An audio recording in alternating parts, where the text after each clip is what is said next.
I'd like to call to order the June 3rd, 2026 Board of Aldermen meeting, and we'll start with the invocation. Alderman.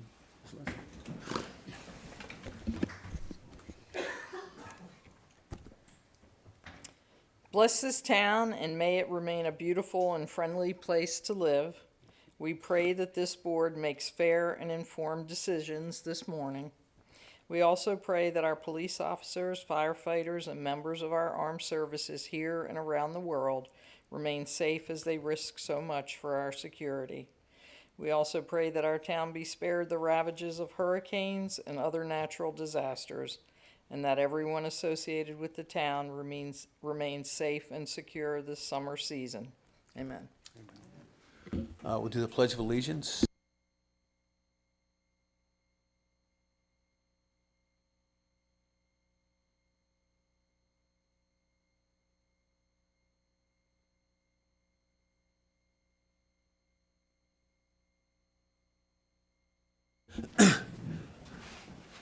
First, I would ask people please to silence your phone, making sure mine is silenced as well. I'd like to get a motion to approve the agenda. Make a motion. Do I hear a second? Second. Any discussion?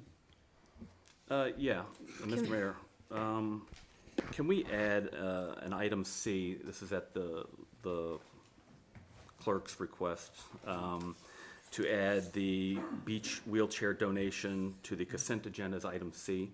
The police department has requested the acceptance of a generous donation of a beach wheelchair, which the town generously donates for free services to people. And this one's being donated by one of our former beach ambassadors, Miss Caroline Osillo.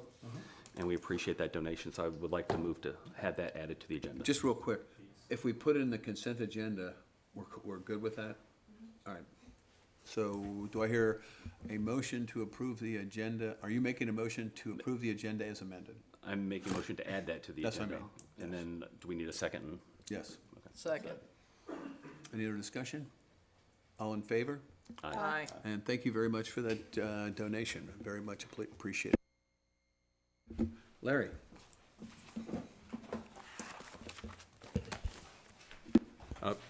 Good morning, Mayor and board members. I'd like to highlight a couple of things for the manager's report. Some noteworthy dates. June 12th is Jacksonville's Stars, Stripes, and Sounds. Will be held at Jacksonville Commons Festival Grounds. Y'all have received an invitation. July 3rd through the 5th is Ocean City's Jazz Festival. Let me back up. June 24th, we've got a meeting scheduled to consider and adopt the budget for fiscal year ending 27. You'll hear this again. We may recommend deferring that meeting to the 30th due to stuff happening in the legislature, state legislature. Yeah, Larry, you might want, we'll talk about that when you go through the budget process. What I would suggest, board, is that we hold the 24th, but maybe through the clerk, possibly schedule another one, Larry, for the 30th maybe, and we'll talk about why we're looking at doing that. It has to do with legislation in Raleigh. So maybe we hold both of those just for now. But if you could just note that on your agenda, and then we can talk about it later with relation to the budget. Is that all right, Larry? Sounds great. Thank you. And then July 7th, 11 a.m., 11 o'clock, we've got a workshop scheduled for mandated 2-hour ethics training that recently elected officials are to complete. And then we were going to piggyback on that workshop, an overview from the North Carolina League of Municipalities, their lobbying programs and services. Some other administrative activities and some insights. Emergency operations plan. Over the course of 3 or 4 sessions, the staff have dissected the emergency management plan for the purpose of familiarizing, reorganizing, and updating the plan. A number of agreements are being validated. For example, an alternate EOC, which in the past has been the Onslow County Library in Sneads Ferry, emergency lodging, fuel resupply, and storm debris. Also, material has been posted on our homepage to provide community awareness of the hurricane season and practical things that they can do in preparation. The plan is slated to be presented to you at your July meeting for consideration. I'm sorry.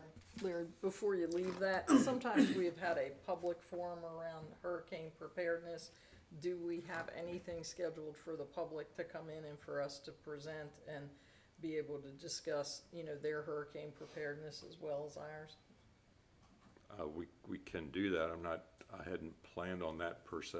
Okay, we have done that in the past to kind of go over with the public what they should be doing at their own homes or just their concerns around that. Now, I'd be happy to help with that one, having been trashed in the last hurricane. Okay. All right, thank you. Next, in regards to mosquito control, the staff is exploring mosquito control services through partnering with Onslow County Environmental Services. A draft MOU sets forth the relationship on an on-call as available basis with hourly and mileage rates for spraying and monitoring functions. The monitoring function involves using traps and landing rate counts as a basis for identifying areas to be sprayed rather than treating and spraying areas randomly throughout our community. Treating a hypothetical 5 to 7 mile stretch of town roads is estimated at about between $700 and $800. And what I'm considering is a pilot program. This service could be initiated for the purpose of mitigating mosquito infestations in neighborhoods and to prepare festival grounds for special events such as the Ocean City Jazz Festival. And I anticipate the MOU with the county initially as a pilot program, which if the services are mutually beneficial and agreeable, that we could scale the services for routine use in the future. Flood mitigation in the area of Ocean City. Last week, I responded to a representative from the Coastal Federation regarding a potential partnership that would expand flood mitigation strategies in the vicinity of the Ocean City Jazz Festival grounds. Collaboration is ongoing with representatives from Coastal Federation, the Ocean City Community Council to develop a project budget, and draft application.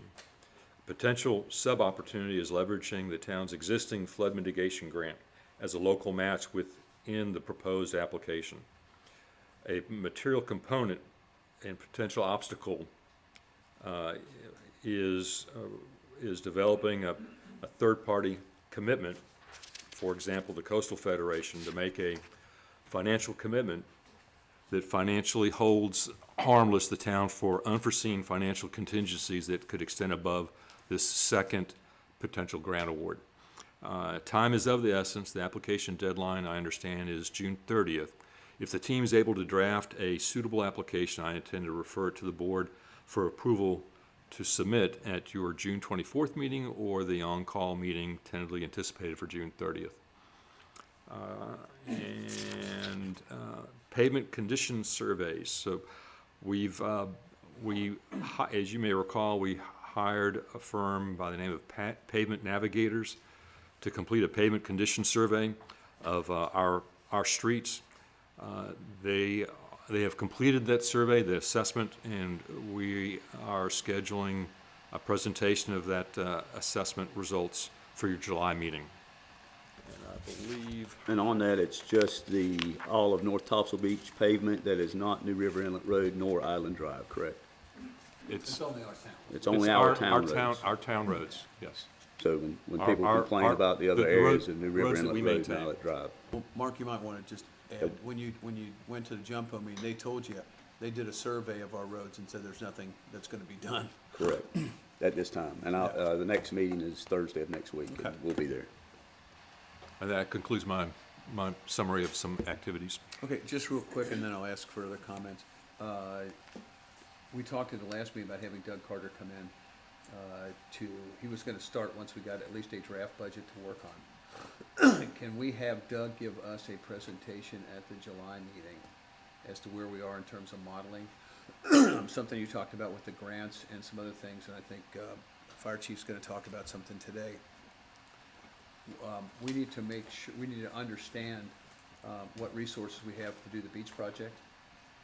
And every time we do something, if it's a matching grant or whatever, that's funds that aren't available. So I think that it goes back to what the priorities are that we've got. You know, one of the things that gets lost in a lot of these grants is that they are reimbursements. So you gotta put the cash out first, and I don't know about that particular one you're talking about with Coastal Federation, whether that would be something reimbursing. But I think, I don't know, I'd look to the rest of the board, but I think it'd be good for us to have something from Doug at the July meeting, with some options in it. And what I would suggest we do is, I've got a list of questions I wanted to ask Doug. Maybe we could agree in the next week to 10 days, send in our questions to Larry, to have him run it by Doug. Because one of the things Connie and I talked about is, if you remember the last time that he did the SOBs for us, he used FEMA reimbursement as collateral. So in terms of money that we might have to use or hold back in the fall for, in case there's a hurricane and something, he before, I think, Connie, you correct me if I'm wrong, he actually went through and said, I can get these things lined up, you don't have to execute them yet, but we would have an idea how much money we could borrow, what the terms of it were gonna be. So if something were to come through, all we would have to do is the board would have to approve it, we'd have to execute the documents, and the money would be available. So I think those are the kind of details, so we need to get him started on, especially not knowing, at this point, not knowing what the legislature's doing or anything else. I think it'd be a good thing for us to get started with him in July. So if you would, follow up. Is that okay with the rest of you all? I think we want to take a look at what that looks like as quickly as we can, right? That makes sense? Okay, thanks. I just had a small thing with the county with the mosquito control. Do we know if they're using environmental friendly chemicals? There are environmentally friendly ones, actually places in the area that they can use at all, like you were talking, at all stages of the mosquito's life cycle. And these ones don't harm pollinators, people's pets, or the surrounding ecosystem. I would assume they'd do that out here, well, probably anywhere in the county, but I don't know if they're still using the harsher ones. I thought you were going to bring up the Google thing. Did you see that, where they want to release 60 million mosquitoes that are apparently all male and males don't bite or something? There's something crazy going on with Don't get me mosquitoes right start- now. I've never seen that before. Don't get me started on conspiracies. I believe so, but I would defer to Chris to confirm. Okay, yeah, he can hit. Do you want to have him answer it now? Sure, come on up, Chris. Good morning.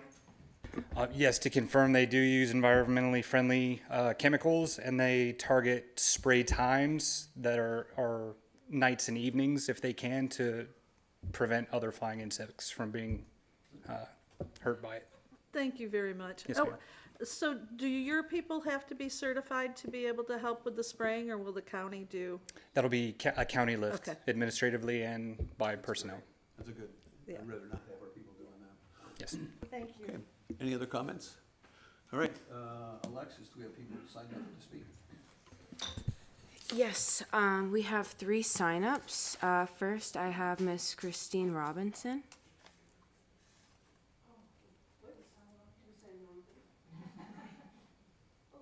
No, sorry, I thought we were signing in. Oh, Thank you for coming. You recognize. welcome. We recognize you.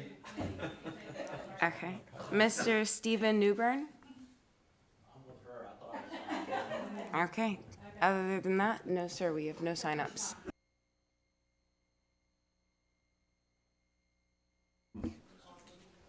Let's move into public presentations. Is Fran available? The freeway is here. Oops, Yes. sorry. Hey. Hello. I will give you I'm Fran Way. I'm a coastal engineer I've been working with the town for, about 10 years now. And I'll just give you a quick update of the coastal projects, and then we will get into, let me share my screen.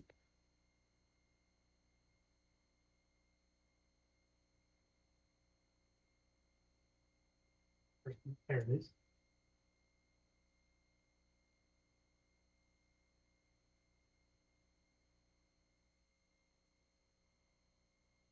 And we'll just get into some of the newer developments. A lot of these projects, we don't do a lot of coastal engineering in the summertime during, peak tour season and turtle nesting and hatching season.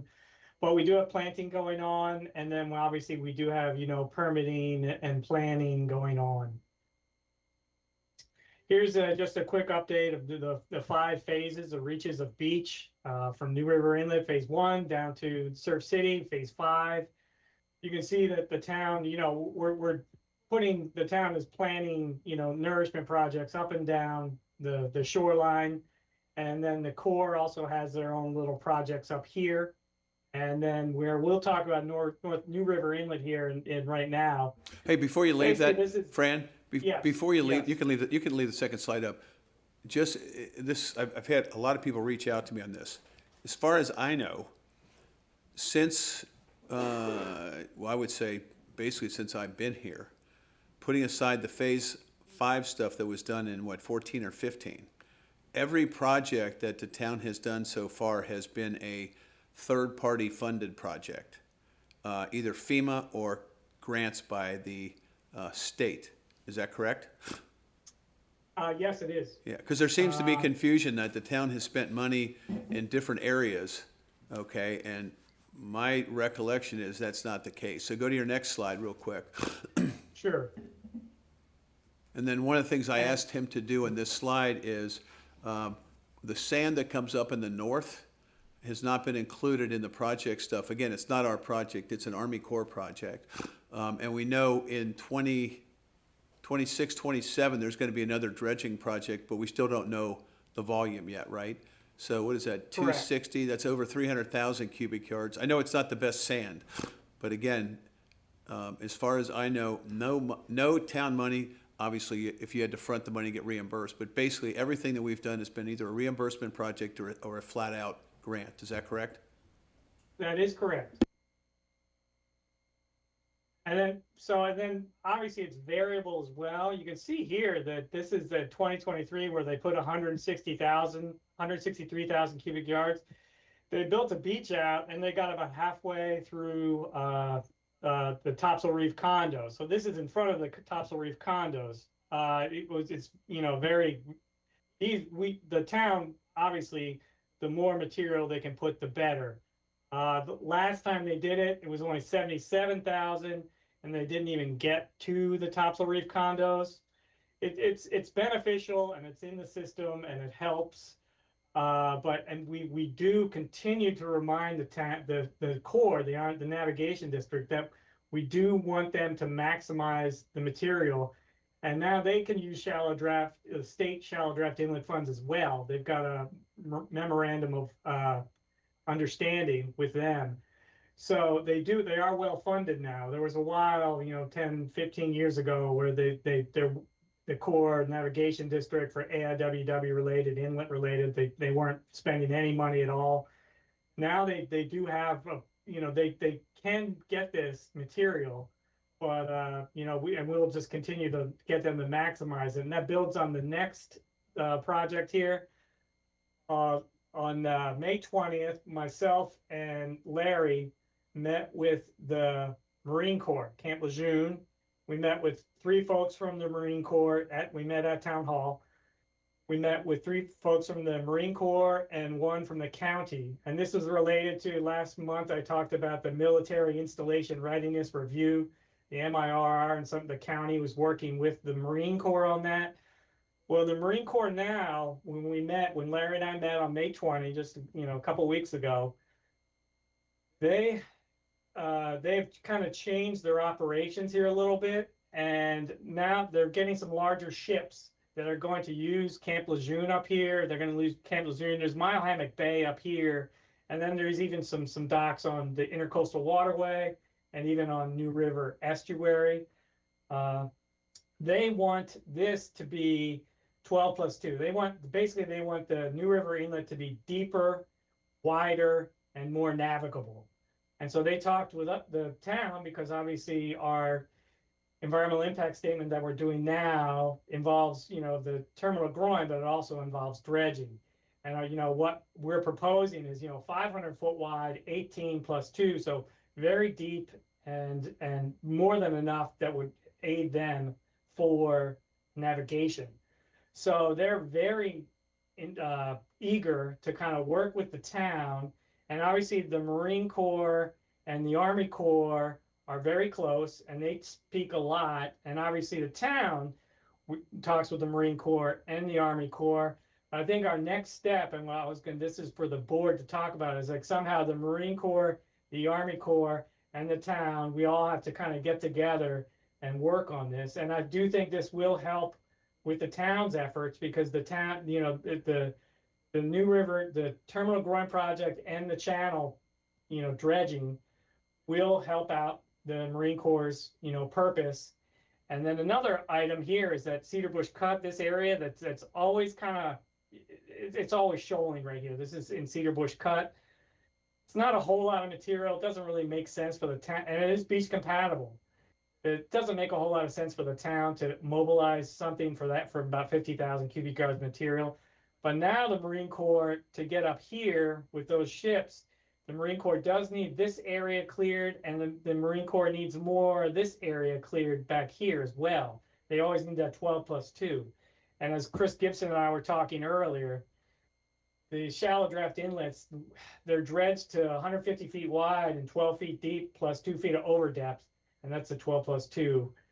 But they only last that for about a month on these inlets because they're so dynamic. So if they want a consistent 12+2, they are going to need a deeper and wider channel, like the town is proposing for the Terminal Groin project. So it really does seem to meet well. And then if the Marine Corps and the town can work together with the county, it really does seem like this can be a win-win. And so, Mayor, do you want to say anything else? I was just like, go ahead, Kip, and then I'll add a couple of things. Yeah, Fran, given some events that have occurred up on the north end here, what is the possibility or likelihood of moving that dredge farther off of the shores of the north end? It's obviously the deepest is right there, but obviously many constituents, and as we're all unfortunately aware of the tragedies that are occurring up there, is there any way we could encourage them to shift that blue line right there a little farther to the northeast, just to give a little bit of beach to the people that are visiting the north end? Yes, I do think that is an option here, because and you can even see where the inlet is trying. It seems like it's going this way, but it's also kind of going this way. And so I do think that is an option. And obviously, historically it was more, the creek has migrated south towards, North Topsail Beach shoreline. And it has been like this, you are correct. It has been like this for a while, where the deepest part of the creek has been, trained up right against the shoreline. And it is not ideal. You're correct. So that is something we can talk about. And to Kip's point, I was going to bring up the same topic is, we're talking about deeper, wider, possibly faster currents and everything else. It's one of those deals, just like the sifting sand. We're going to have to, as a town, either we've got signage up there galore, but we need to make a memorial up there, get the point across, or change the verbiage that it is not a beach access, it is a river access, to get people to understand it. It is not ankle, knee deep, waist deep. It is ankle deep, knee deep. It's over your head and takes you out. Obviously, that's something So we that's can look something at. we're going to have to Right. work on But as a also keep town in mind, we and worked with the county a couple of educate. years on this, and by law, we're not allowed to keep people from going into the Oh, ocean. I understand Or to be that. on the beach and stuff, and so it becomes, because we talked about, all the signs are in Spanish. Right. All the other things are on there. I think that's something we'll be looking at, and actually, I can talk about it now. We're having discussions with the county about doing some stuff we talked about, and I talked to a couple of them Monday at the commission meeting. We're gonna put some proposals together, and I would look for the fire chief. We're not there yet. To be honest with everybody, given the budget things that are going on right now, we decided we would take a look at this thing and figure out what the priorities are. And I told them within the next month, we'll be going to them with a couple of options. But obviously, normally the focus is gonna be on the north end to figure out what we can do there. But I think the key is, and if you've been up there, no matter what we do, when you get close to there, it's not the flat beach that we have in the rest of the town. It's a straight shot down. And every day when I walk on the beach, I was there yesterday and the day before when that happened, people are swimming in water that they should not be swimming in. And there's nothing we can do. I mean, I tell them to get their kids out of there, and they do. But, I mean, that's the reality. It is something we need to take a look at to figure out what kind of signage we can do.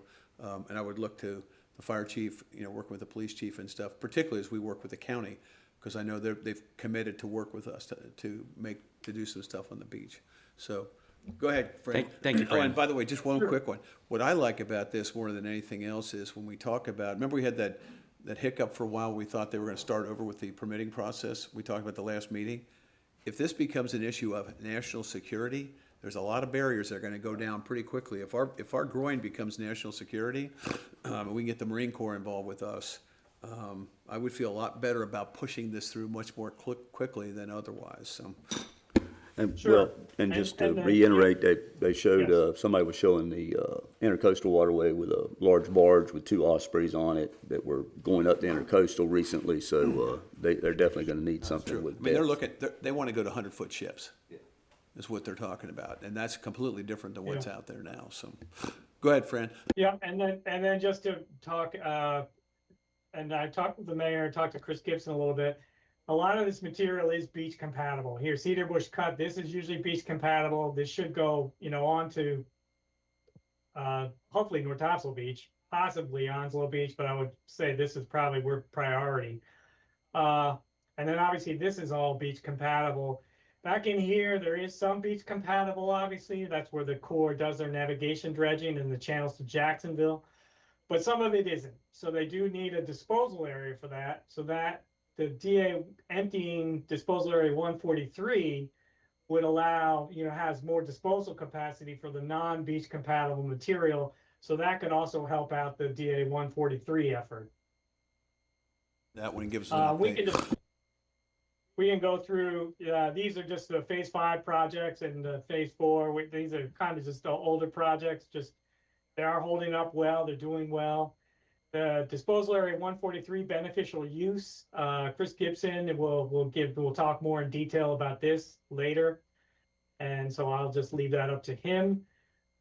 For the plant sprigging, it's about 2/3 finished for the PTC-8 mitigation, the dune from basically right around as soon as you get onto the island up to the Topsail Reef.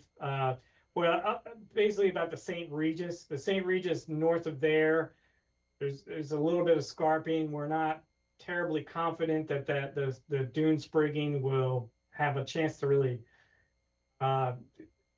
get root very well. So we are trying to get as close to as up there as far as possible. And since it is hand planting, they can kind of get a little more creative with the planting. We don't need those machines. And then, but they are 2/3 of the way finished. And then they're doing some waterings and there's some fertilizing. And we do have, even the material that we put right around Marina Way over a year ago, that dune is still there now. So that's over a year. So, we do think that these plants will have a chance for most of the shoreline. These dune plants will have a good chance to kind of root and really kind of get nice and mature. Before Remind us, the failure rate, maybe Chris knows, is it 20% that they, Yeah. 20% failure rate or something on the plantings? Mhm. That's okay. Yes. And then, There's- and then this is just, go ahead. I'm sorry, we guarantee that there will be an 80% success rate. If it's less than 80%, we'll come back and replant. And then when is the Vitex? And a lot of times when they're doing their Vitex inspections, they can also kind of look at dune health, CO health, and that sort of thing. So it's not just once a year or so they're going out there. They are looking at this. They're keeping an eye on it. With the PTC-8, there is still technically 12,000 cubic yards material that we did not put out there that is FEMA reimbursable.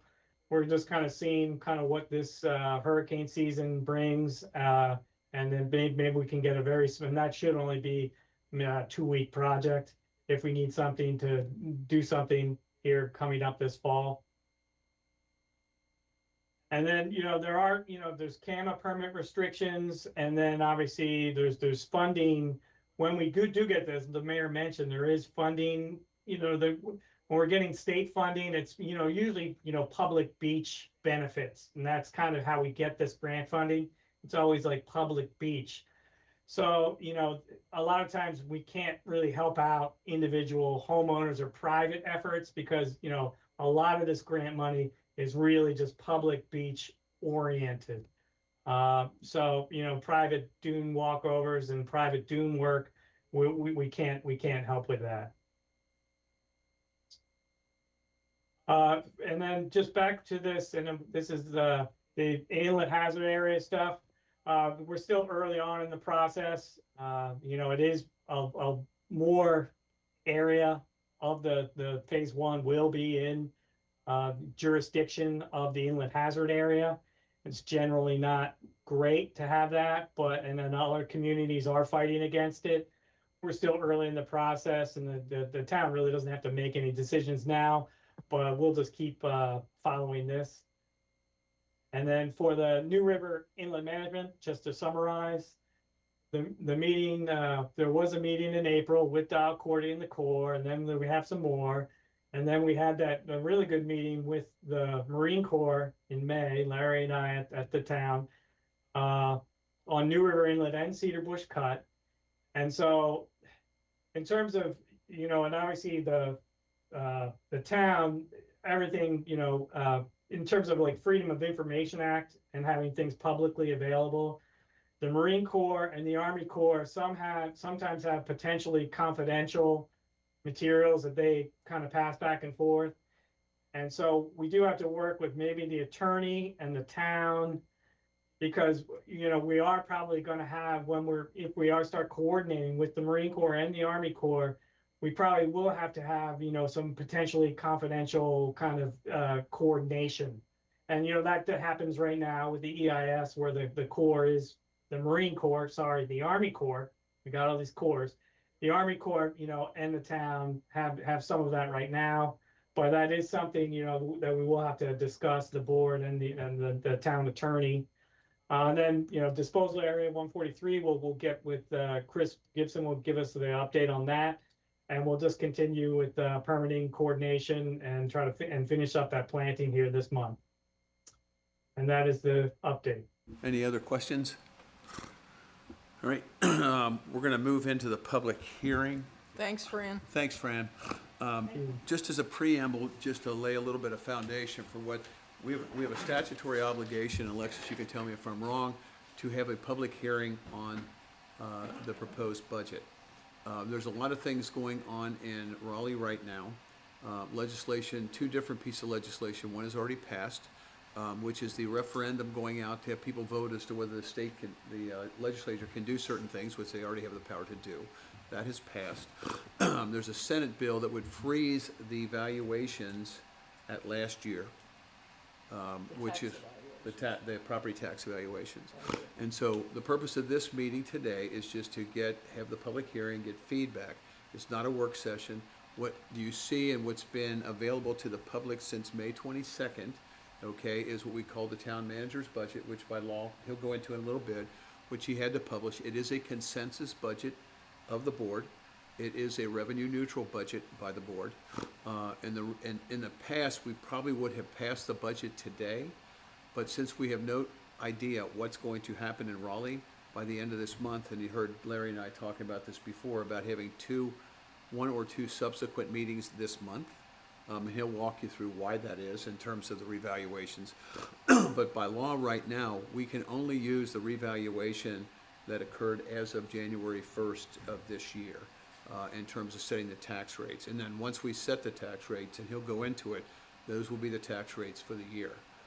This is not unique to us. All the other towns are struggling with this, trying to figure out what's going to happen. But again, we've had numerous work sessions on this. We've got a consensus budget that was put together, so the point of today is not a work session, it's to get feedback from the public, to have the public hearing, which we'll start with. And again, there'll be at least one, if not two more meetings that will be discussing the budget. The 24th is currently scheduled, and tentatively, we're looking at June 30th. So is there anything else I need to add, Larry, before we open the public hearing? No. All right, can I have a motion to open the public hearing? I make the motion to open the public hearing on the budget. Do I hear a second? Second. All in favor? Aye. All right, public hearing is open. We'll turn it over to Larry. Thank you, Mayor. Mayor and Board of Aldermen, the preparation of the annual budget is one of the major responsibilities conferred by general statute upon the managers in North Carolina. The staff has prepared financial documents for your consideration, and the mayor is just going to give you a brief overview of that effort. And we're prepared to summarize that budget material for this public hearing. Slide, please. The proposed talking points to formally introduce the budget to you and to the public are highlighted on the screen. This is a shared presentation that will involve myself, Wayne, and Lexi. These are the topics that we'll discuss based on the budget process. The Mayor alluded to reevaluation and some legislative activity in the state legislature. The principles and priorities that we use to build the budget, a summary of the actual budget, schedule of fees, classifications, and a high-level overview of the budget ordinance.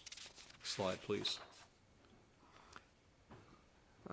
Man, that print is small. I need new glasses.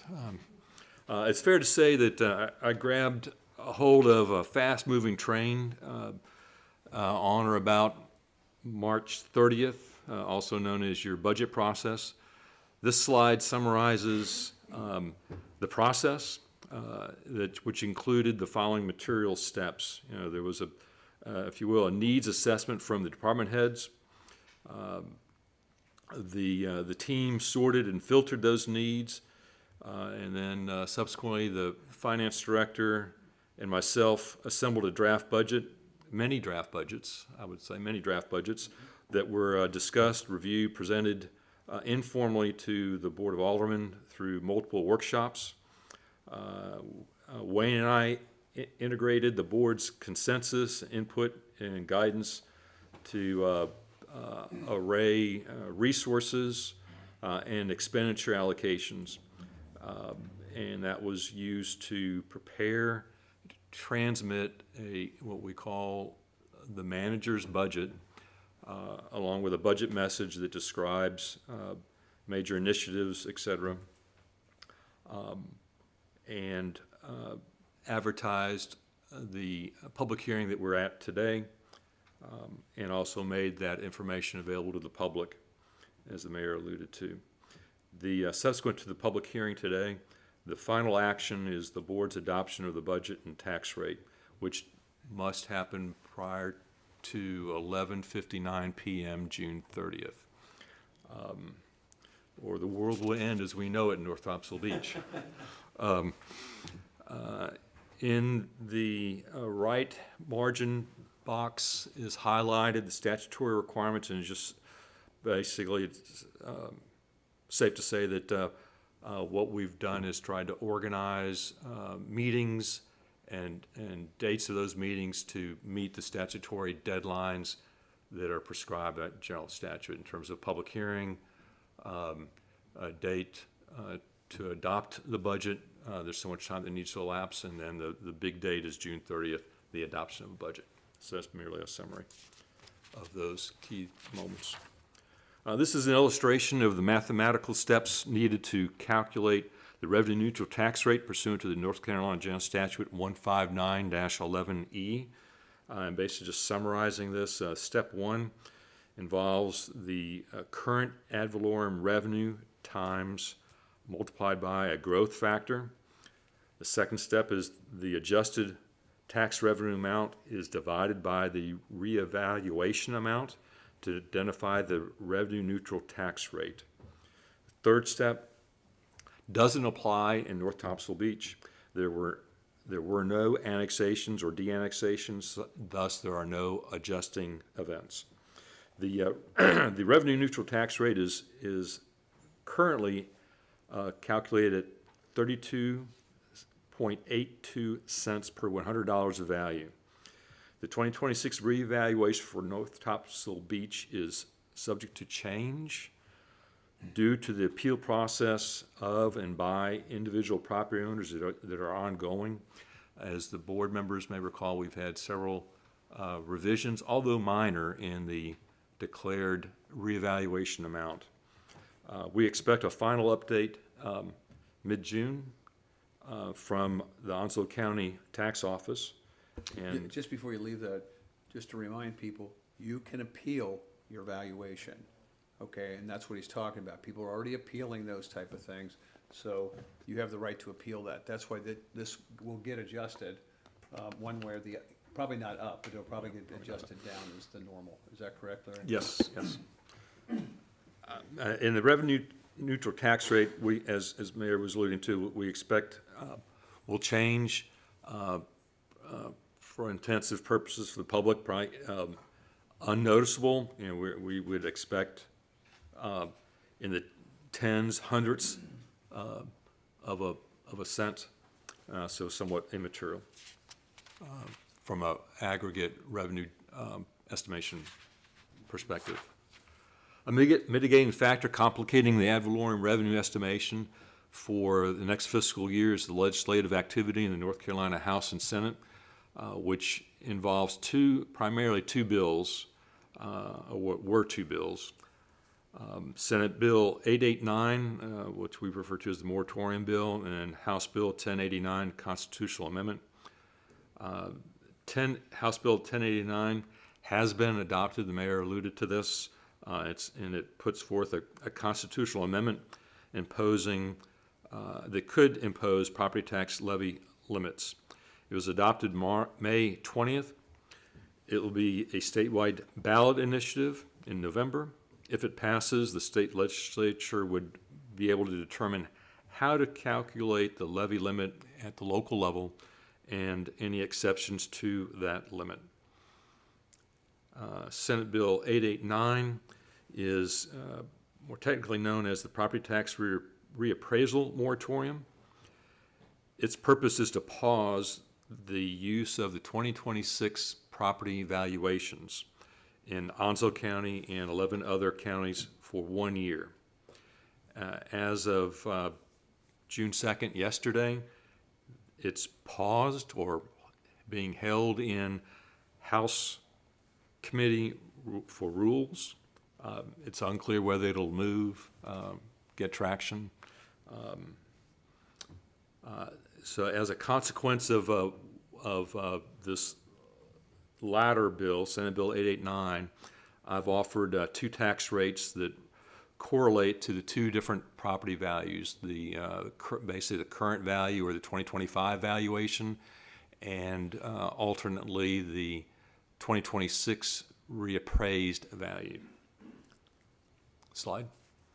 On this slide, it tried to perhaps painfully illustrate what those amounts and rates mean.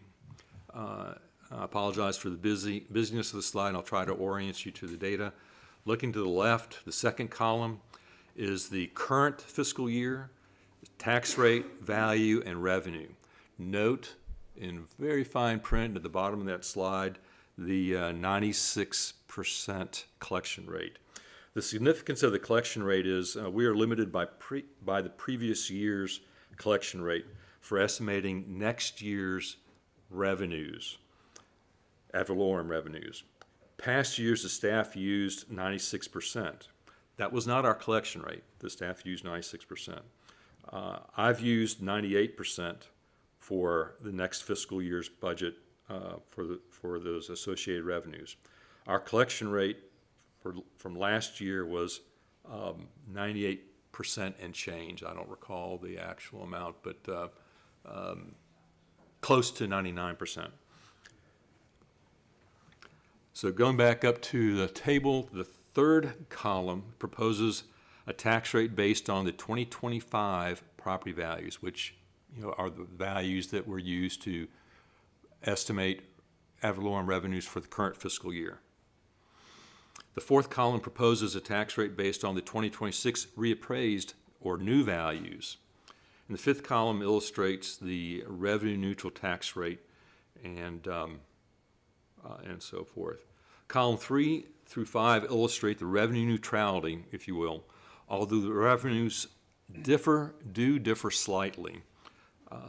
Why do they differ slightly? The collection rate, 98% versus 100%. 100% is shown or reflected in the far right column, 98% in the two center columns.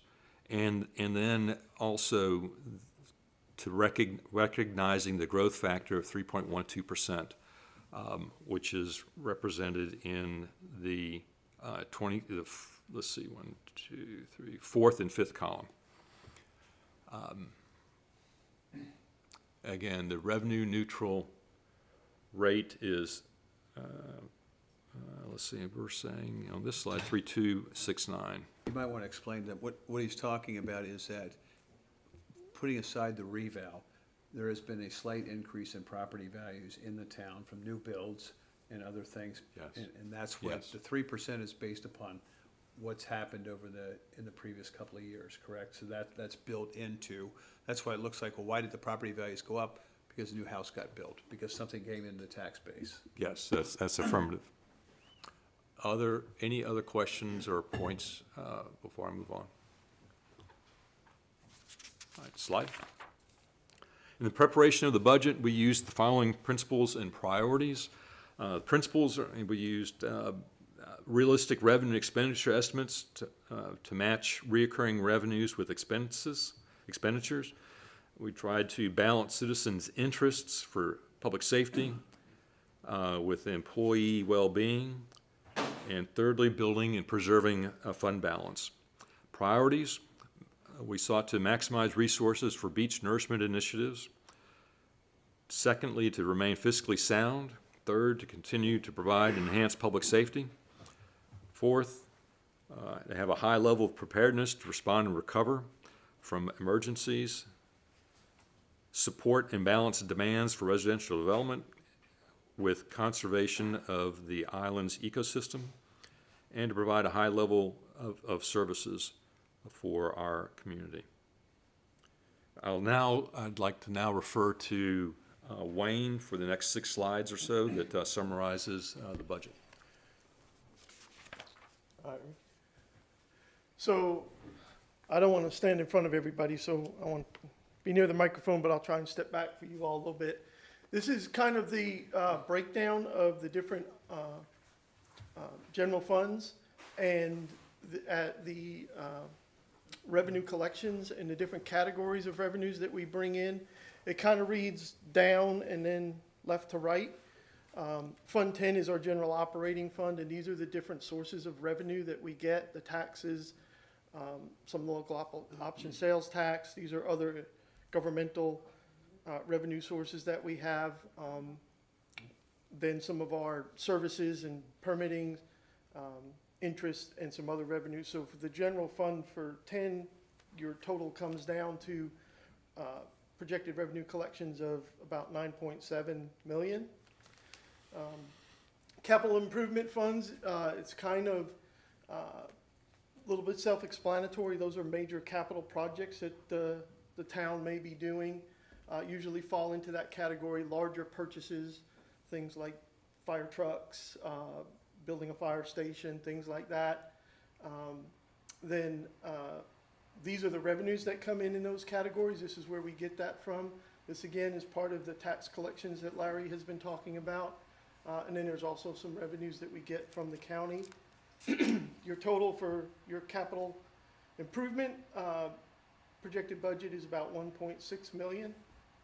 Then our Fund 30 is what we call our shoreline protection. This is where a lot of our beach improvement and those type of projects, that's where these funds reside. Again, these are the different categories that the funding comes from. Aside from taxes, we have a couple other programs that bring in revenues. It's the paid parking, the sea oats planting program, That looks like a repeat there. Then we get some interest on money, and we have had a commitment from the county for an additional 150,000 to help. So our capital fund for shoreline protection comes to about 6.1.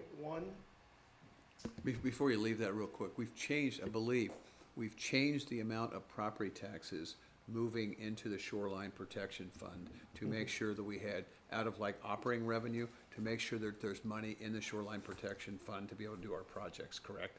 Yes. More pennies have moved from property taxes into shoreline to reflect the board's priority that we do the beach projects. Is that, because that's, when you look at this, it doesn't jump out at you, but I think we've done that as a focus on the priority being the beach project. We have, and I don't know if Larry wants to address it, but I know we have a backup slide, I think, that had the changes in the revenues, or we can address it later. Yeah. Want people to know that reflecting the priorities of this board is, public safety and everything else aside, is getting the beach project done and Right. making sure that we've got the money put in there. And so we've got one more $1.8 million payment in Yep. November. Yep, we'll And then see we are that in a minute. debt-free on the beach projects. Yep, slide please, Ricky. Okay, so that first slide was the different funds and the revenue sources. This is those same funds, again, reading down and then kind of left to right. These are the expenses that hit those funds. The Fund 10 that we call our general fund, it pretty much is your departmental operations. So you can see kind of at a high level, the different departments within the town and the associated budgets that go along with those. And again, it will match, your revenues to expenses will match, so our expenses will come in at about 9.7 to match what the anticipated revenues are.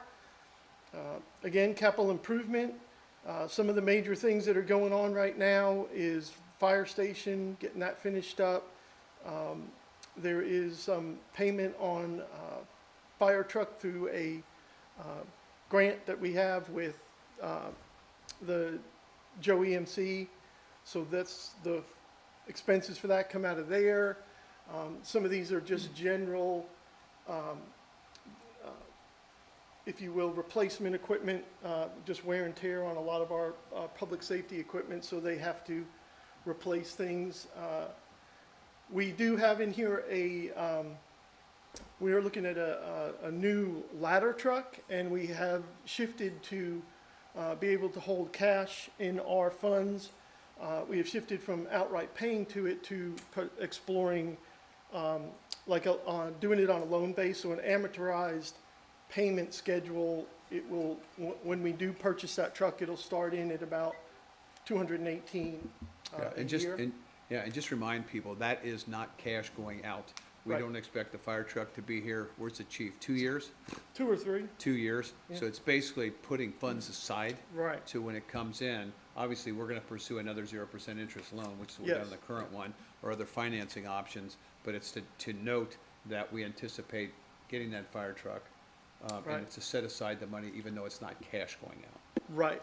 Yeah, and we explored this under 2 options, just scenarios like an outright loan at an average interest rate of around 3 to 4%, or if there is a grant that can be applied for that would give us a 0% interest. So, and again, for the first, it would take 2 to 3 years to order it and receive the truck, then we would start paying. But we're going ahead and setting aside that payment for these 2 years in that window, which we would then use as a down payment to reduce the principal that we have when we do actually make the purchase. Right, and just understand, again, I know I'm the numbers guy, I'm getting too much details. The reality on that is, we do not know what the payments are gonna be. We don't know what the final It's truck an is. estimated amortization. All we're trying to do is set something to Yeah. understand that we've got money set aside because of the priority. And in the last board meeting, the chief did a very good presentation about the need for the fire truck. So we'll be looking at all the options, financing, whatever. This is actually just to make sure that we understand that we're making a commitment down the road to do the fire truck. Correct, correct. A couple other things in the capital improvements, there's funding there that is for future capital improvements, and those are things that just, maybe projects or things that come up throughout the year. And then there are some fees associated with the county with their tax collections. Shoreline protection, again, this is what we call often our beach fund. This is the payment that the mayor referenced a little while ago. We have one more payment on that, which is in December. Then that debt will be gone. These others are some lease payments and some different contracts that the town has and the associated expenses that go with it. And again, your expenses are going to match up to what the estimated revenues were. Slide, Ricky. Okay, so just to highlight a little bit, just some of in the process of the budget, some of the major initiatives, just kind of high level. I don't need to read all these to you, but maybe some highlights. We are going to initiate a compensation study after the first of the year, being July 1st. We're looking into that now. That's an estimated cost for the study, and then there are expenses as far as potential implementation, and we're looking at a phased implementation, which will go over several years. Some of these, like vehicles, are kind of standard replacements for public works and for police, just wear and tear on vehicles. They kind of cycle through every few years.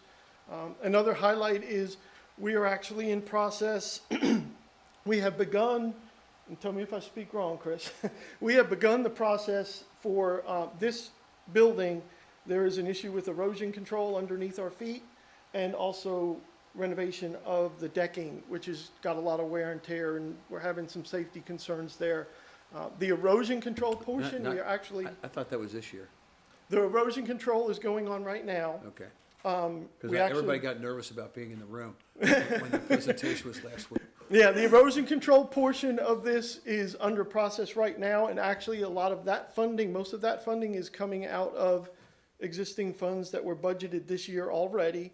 The phase 2 would be then the replacement of all the decking throughout the whole building, all the wood decking you see, which is budgeted for next year. So it's kind of in process, but it will carry over into next year. Another maybe highlight to hit, our Public Works building has needed a little bit of love for quite a while. We just got a new roof put on it, so now that we put the roof on it, it has been evaluated structurally, and we've determined the structure of the building is good, so we're going to kind of renovate the building, fix siding, any type of issues that are involved with the building. So that's a highlight for something that's in the upcoming. Several of these others are, as I mentioned, are kind of ongoing, different vehicle replacements. This is just the general funds that we keep for, boardwalk repair, park repair, any kind of maintenance along those lines. So that's kind of some of the highlights of some of the things in the budget. Slide, Ricky. Okay, a couple things that, this is moving over to 12, which is what we call, again, capital improvements. There is just in the budget, as I mentioned earlier, a fund for future capital improvements, any improvements we identify during the course of the next year. That's where those funds reside. This is the reference to the fire truck that we just talked about. Just elaborating a little bit, it's about an estimated $1.8 million vehicle, but we are looking at amortizing it and to reduce it to where it'd be about $218 to $220 in payments. We talked about that a few minutes ago. Fund 30, again, it's the beach renourishment project is the biggest portion of that. Again, there's that last expenditure that's going to go away in December 15th, will be done. And then the rest of that focus will continue on our beach renourishment projects. Ricky, one more? Okay, a couple things, just highlighting a couple changes from the initial early stages of the workshop, things that at this point we removed from some of our initial considerations. I mentioned the compensation study originally. We looked in the budget at a possible market adjustment, largely for our public safety, but across the staff. We deferred that and took it out of the budget because we're going to go ahead and implement that salary evaluation study just to see what, we want to make sure we do it right. We encompass not just salaries, but, tiers and possible career ladders in the different departments. And as you mentioned, there's money set aside in the previous slide to Yes, implement there is. that. So this looks like a takeaway, but it's sitting in a different fund, basically. Yeah. In Fund 10, and actually, apologize, there's a repeat there. We'll talk about it in 12. So a couple things that were deferred. There has been discussion about an emergency operations center building. There's different approaches, I would say, that are going on, talks with the county. So as far as putting money into purchasing or renovating or doing something with an actual emergency operations building of our own, we've kind of pushed that out a little bit to see where those discussions go. Well, and also, just for reference, the only thing that changes in there is the contingency goes up. It's not like the dollars went away. The Right. board can decide that these are priorities next year. So Right. there are funds available to do these, they're just not targeted to specific projects. Exactly, yeah. And one other thing that was discussed early on, and again, keeping in mind what the mayor just mentioned, the fire department has explored a fire rescue boat, a little bit more conducive than the one that they have. But again, we deferred that from being just a line item in the budget to, we will look at the possibilities maybe in the future if they need that. And again, we can go down the route Well, of, that and also discussions we're having with the county Yeah. and safety and stuff on the beach and stuff, and their willingness to fund some capital stuff for us Right. will make a big part of this. I mean, it's the old Danny DeVito thing, we want to use other people's money. yeah, I'm all for that. And again, when the time comes, if we do go down the road of exploring a boat, we can look at a loan and amortizing it to keep our cash at hand instead of paying outright. But it's an estimated cost of about $400,000 for the type of boat that the fire department would need. You already got me there? Okay, the fee schedule, and the details of the fee schedule are in the agenda packet. They're available online. It's many, many pages, so it was a lot to try and put on a single slide. So I kind of just, in discussions with Larry, we decided just to give just a couple highlights of what's changed. A large part of the fee schedules, the services that we provide, merchandise, different things for the town, most all of that has stayed the same. A couple of the changes that did go into place, for the planning and inspections, Deb has worked really hard and has adjusted our fee schedule to be conducive and in line with what the county charges for the same services. These are all your inspections, your permits, planning and zoning. So that there is a change there.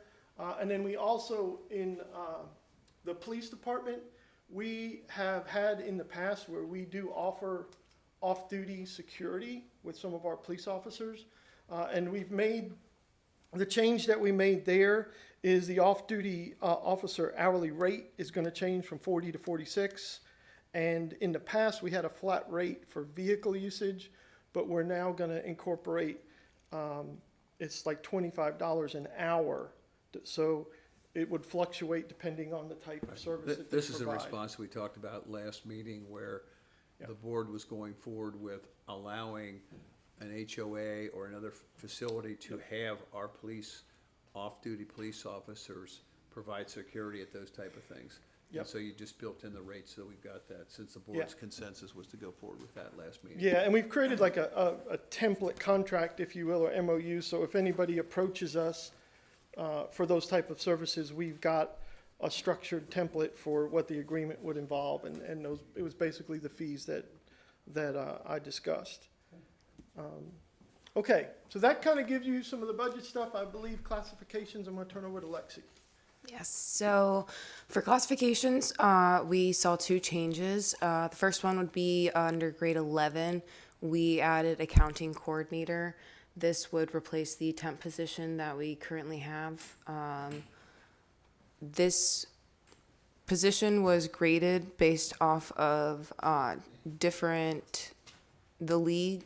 based off league data from outside organizations and neighboring organizations that have similar positions. The other modification was a title change for the Planner 1 position. It was changed from Planner 1 to Planner.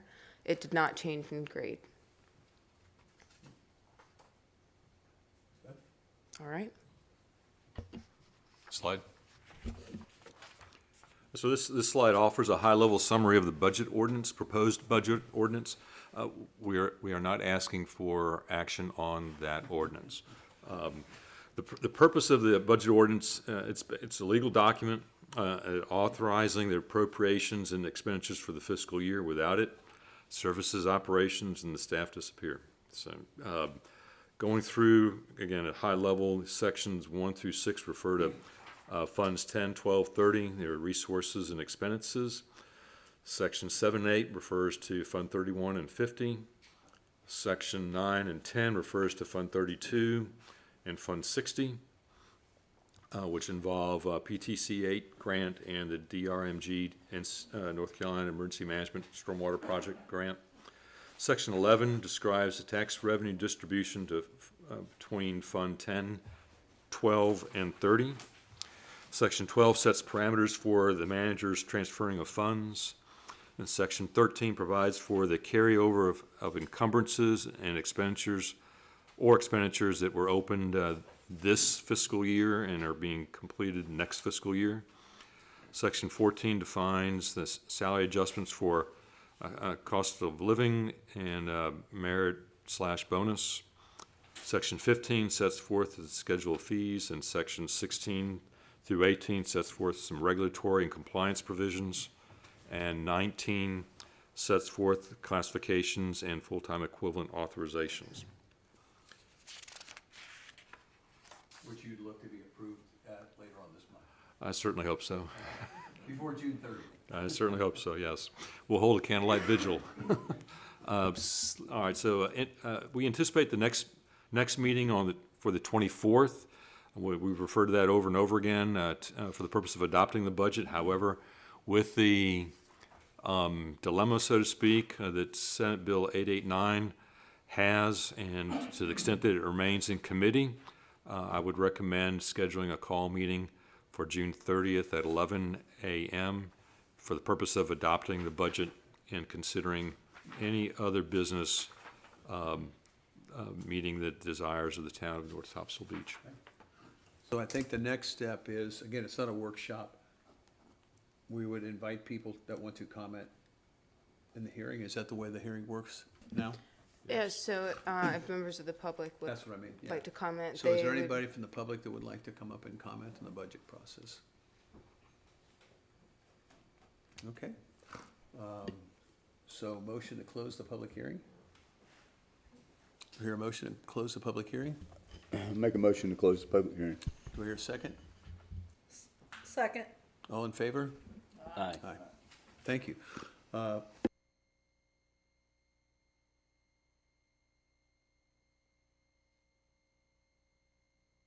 Talked about this as a board. Nobody will remember the 43, if we have to go to 30, or if we go to 33 from 43, nobody will remember that we got stuck in this thing. I'm hopeful, from talking to different people, that the Senate is not going to take action, which will be nice. And then just two reminders on this. One is you are able to appeal yours. Kip, you talked about that in the last meeting, the ability to appeal your valuation. And also remember, the way that this works is each house is different. So that when we talk about revenue neutral, it doesn't mean that your tax on your house is going to stay the same. It may go up, it may go down, depending on that valuation. But the rate reduction we're talking about, by my calculation, is about 25%. I've spoken to the county. They're looking at dropping the county rate by a little over 10 cents as well. They are waiting for they got the same issue that we have, which is not knowing what's going to happen with that bill.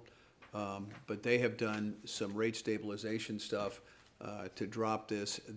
I just looked at it, their budget was just published, what is today, Wednesday? It was published Monday evening. So if you go on their website, you'll get a look at that. There's some nice allocations for us in their budget.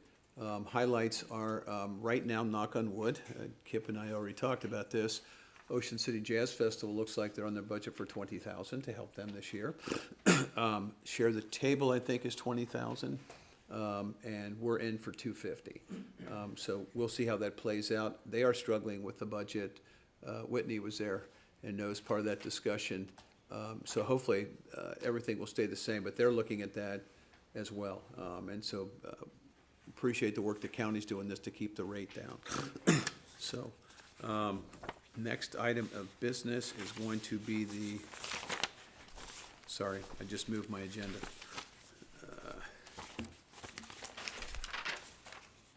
Is consent agenda. I'd like to get a motion to approve the consent agenda with our normal caveat, because I have questions for the people, the managers are here. So what I'd like to do is get an approval or a motion to approve the consent agenda. We'll do the motion the second, and then we can have, if we've got questions for individuals, do it that way. Is that okay? All right, so a motion to approve. Motion to approve the consent agenda? Do I hear a second? Second. Okay, now I'd like to have Wayne come back up. Wayne, you already know what I'm going to ask you, because I talked to you in the hall when I was signing checks. So, I know, I can't help it, Wayne. Whenever I look at this stuff, cash is still king. We got the 13 million back, very happy about that. As I read where we are currently on this with the Marina Way thing, and I was looking at section, the grant FEMA 483C under number 5, 4.3 million is what we have spent, correct? Yes. Okay, we've gotten 24,000 back. 2 questions for you. I'm assuming, have we submitted all of that money? Oh, wait, hold on. That's the PTC 8. Yep. That is ongoing. We have submitted, Just so people know, that's the dune crossover at Marina Way. That Yeah. We have FEMA has agreed to reimburse us for that, but we put the money up front. So we've spent the money, because we've gotten the other big number back from FEMA, but as I read this, FEMA's still going to owe us money under this project, correct? yes, that is ongoing as far as, the project is still ongoing, and we are requesting reimbursements as portions are completed. Okay. So we did just get one reimbursement that, as is noted there in the finance report, of about $24,000. And in fact, I saw an email, Deborah Mack is still helping with That's the what I was gonna say. So FEMA project. that's still within the contract we signed with her. Yeah. Honestly, the 13 million, that's the best $30,000 this town has ever spent to get her on top of this stuff. We've gotten 13 million back, and she's, hound dogging the rest of this stuff for us, so. Yeah, so it is, that will be reimbursed as the project is completed. We apply for reimbursements as portions of work are finished. We're actually in process for applying for another reimbursement already. So yes, we will be getting those funds back. That will not be funds that will be the town's cost. And now, you already know my second question. I know you reached out to them already. We are holding $2.8 million of money we owe the state that shows up in our cash, but is not our money, and it's because we've asked for like 50,000 of that. I forwarded to Larry, council had already told us that the town manager has the ability to pay that thing without board approval. So I would still like us to consider paying that amount, withholding what we need, because when I look at the cash report, that's not our money. We're segregating it. Right. And so people understand this. On the Phase 4 project, we've talked about this 100 times. It was supposed to be a reimbursement project. They sent us the money up front. All right? And so we tried to reserve against it. So during that period, we collected interest on money that was supposed to be a reimbursement. And that ended up being a couple $1 million in interest over a period of time. Plus, we didn't spend it all. Alice reached out over a year ago to them saying, do you want it back? Can we spend it someplace else? After 9 months, they came back and said, now we want it back. Right. So Deborah Mack then came back and said, there's some other administrative costs associated with that we'd like you to consider not giving back. But it's a small amount. It's less than 50 grand. I think, it's around 50 or 60, I think. Right. But So what I'm saying is just, and again, it's not a big deal, but we're earning interest on it, we're giving the interest back to them. I would just like to have, when we're looking at how much cash we've got and forecasting that stuff, I'd like you to consider, and again, it's your call, Larry and Wayne, is I would like to get that out of there. I don't like to have somebody else's money sitting there. Okay. So, Yeah, and I can follow up with environmental quality too, because it's been a two-part question in the discussions that they're not responding to. Number one is, could we add in those administrative expenses? But number two is, how do we pay them back? They normally do not get money back because it's normally course reimbursable. So I'm trying to find out if we do go down the path of paying them back, is this, provide me with wire transfer, cut them a check? So there's two parts to the question, and they That's have fine. been It very just- unresponsive. you know, it just, for some reason, it's a thorn in my Yeah. side because I really like to pay attention to the cash. And we're gonna Right. have Carter's doing the forecast for us. Right. So we know we got some money that'll be coming back on the Marina Way stuff. I just want to make sure that we're clean when we're doing the forecast as to what is actually our money. And Certainly. that's the only thing we've got like this on our balance sheet that I'm aware of. Correct. Okay. so Correct. go ahead, Joe. But is it the board's direction, though, that we go ahead and return this money, except for the portion that we think we're applying to keep? Because Right. if it is, we should pursue with the state comptroller or whatever. He is. And that's what you're saying you're doing. He's doing that, right. And Okay. understand, this was a while back because council weighed in on this, that Alice at the time had the authority to, but they didn't need board approval or anything. It's a normal bill, it's a normal practice. Okay, it's just, look, the balance sheet is clean and what your reports are clean. It's just, to me, it just looks strange to have that money sitting there. But the board is saying for Larry to pursue returning this money to the state. Is that my understanding? Okay, that's fine. Okay. So it's just a consensus thing. Keep pursuing it and see if we can get it wrapped up. Because that money's still drawing interest, and we're gonna have to pay the money plus the interest back, correct? Yeah. But Exactly. only the interest we get. Right. My point is, we don't The need sooner to we get keep it cleaned doing up, the the better. state's accounting for them. Let's just give them the money back and be done with it. And to be honest with you, what I'd really like to see, and I don't mean to push on this thing, is in 3 weeks, we're at the end of this fiscal year. I know. I would really like to not have this sit in the books when the auditors come in. And I even raised that question with my contact at Environmental Quality. Like, the year end's coming for both of us. What do you want us to do here? And I think my last my last correspondence with him, I believe, was like on the 15th or 16th, and I have not gotten an answer. So my suggestion would be go higher up the food Go chain higher up and work get toward an making the answer payment. from somebody who's gonna accept the check or wire, I agree. okay? That's all I had for Wayne. Have you guys got I anything got else for something Wayne? else, For yeah. Wayne? Yeah, Go ahead. Wayne, on the fee schedule table of contents, when we're talking general fees, police, planning, inspections, fire, parking, going forward, I'd just like to understand, and this gets minuscule, but I'd like to know the GL accounts that those fees are going to. And then on it, Future reporting. yes, and then on an annual basis, you know, what we're collecting. And my concern too, in planning and zoning fees, how are we accepting monies right now? Is it all electronic, or are we still taking checks? It's a combination. Some folks pay by check. They have the ability to pay online via credit. So it's a combination right now. Okay, and is it your office who's reviewing all that revenue coming in? Yes, yes. Okay, It comes in through our office. We allocate it to the proper GL codes. Okay. And then apply it to the general ledger. all right, thank you. Anything else? Okay, the rest of the team's here. Anybody else got anything else? We're gonna talk to the fire chief about his grant application, but I think that's a separate issue. This is minor, but Chris, could you step up for a quick second? Great job on the pier for everybody that's involved down there behind Fire Station. It looks really good. We do have a lot of North Topsail Beach, well, I shouldn't say a lot, but we have several that are in wheelchairs that enjoy going out there as well. They're very happy that the seating is not out there at the end so that they can turn around rather easily.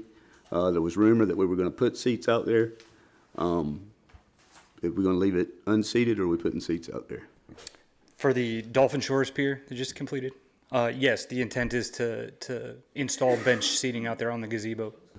Well, there's just a concern on accessibility for them turning around, and the other issue was, you know, the hooks, the cut bait, the shrimp.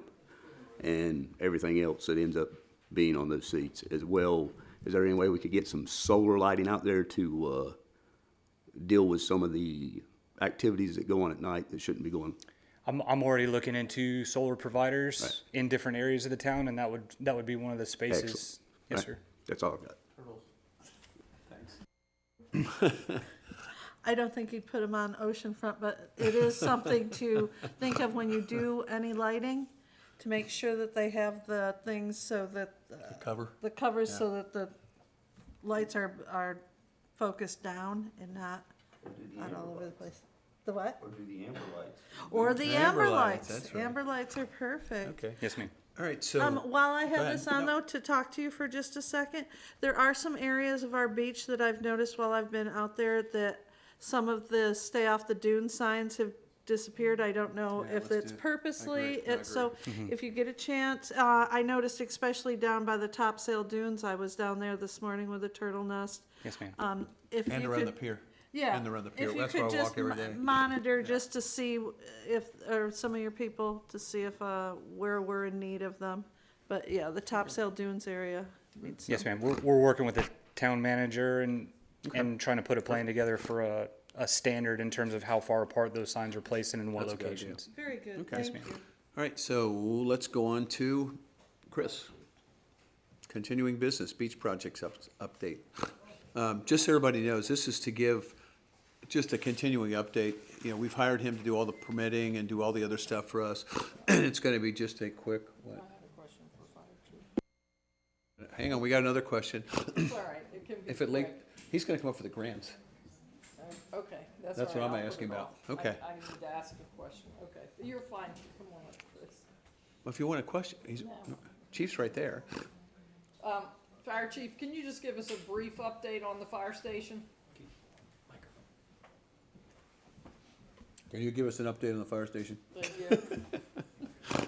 Stay up, Chris, this is gonna be Stay 2 up, Chris, seconds. don't sit. That's I right. just want a brief one. We're moving forward. They're doing forms and all right now for the concrete to go down. They're still saying June 30th window for turnover. So I mean that's pretty much it. Yeah, it's a window. And as far And as it's your, still open. as far as your other equipment and things you need to build out the fire station on the inside, have you gotten delivery of all the items you need? No, we pushed it all off till the last week of June. Okay. Just based off their timeline, we may be pushing it back another week. Okay. But we've ordered furniture, gym equipment, all the POs and everything have been done and placed. We're going through and ordering trash cans and stuff like that now. But until we're in there and the furniture's in, honestly, I can't predict everything. That's we're okay, going to need. okay. All right, okay, thank you. Don't leave. Yeah. Just to follow up to her question, I'm assuming we're gonna do some ribbon cutting, Yes. because we really need to make sure we get the commissioners there, since we have the fire tax money that's going Yeah, against yeah. that. So- Larry and I have already had the conversation. I sent some verbiage to Lexi for Okay. a bronze plaque to dedicate. So we're working behind the scenes. Okay, I just wanna make sure. 'cause Feet are in the you know, water. We need to make sure we extend, to the commissioners to get. Yeah, everybody there's there. a lot of people have to be invited. Commissioners Jones Onslow, Onwassa, The community. On Wassa? community. Really? Okay, Yeah. all right.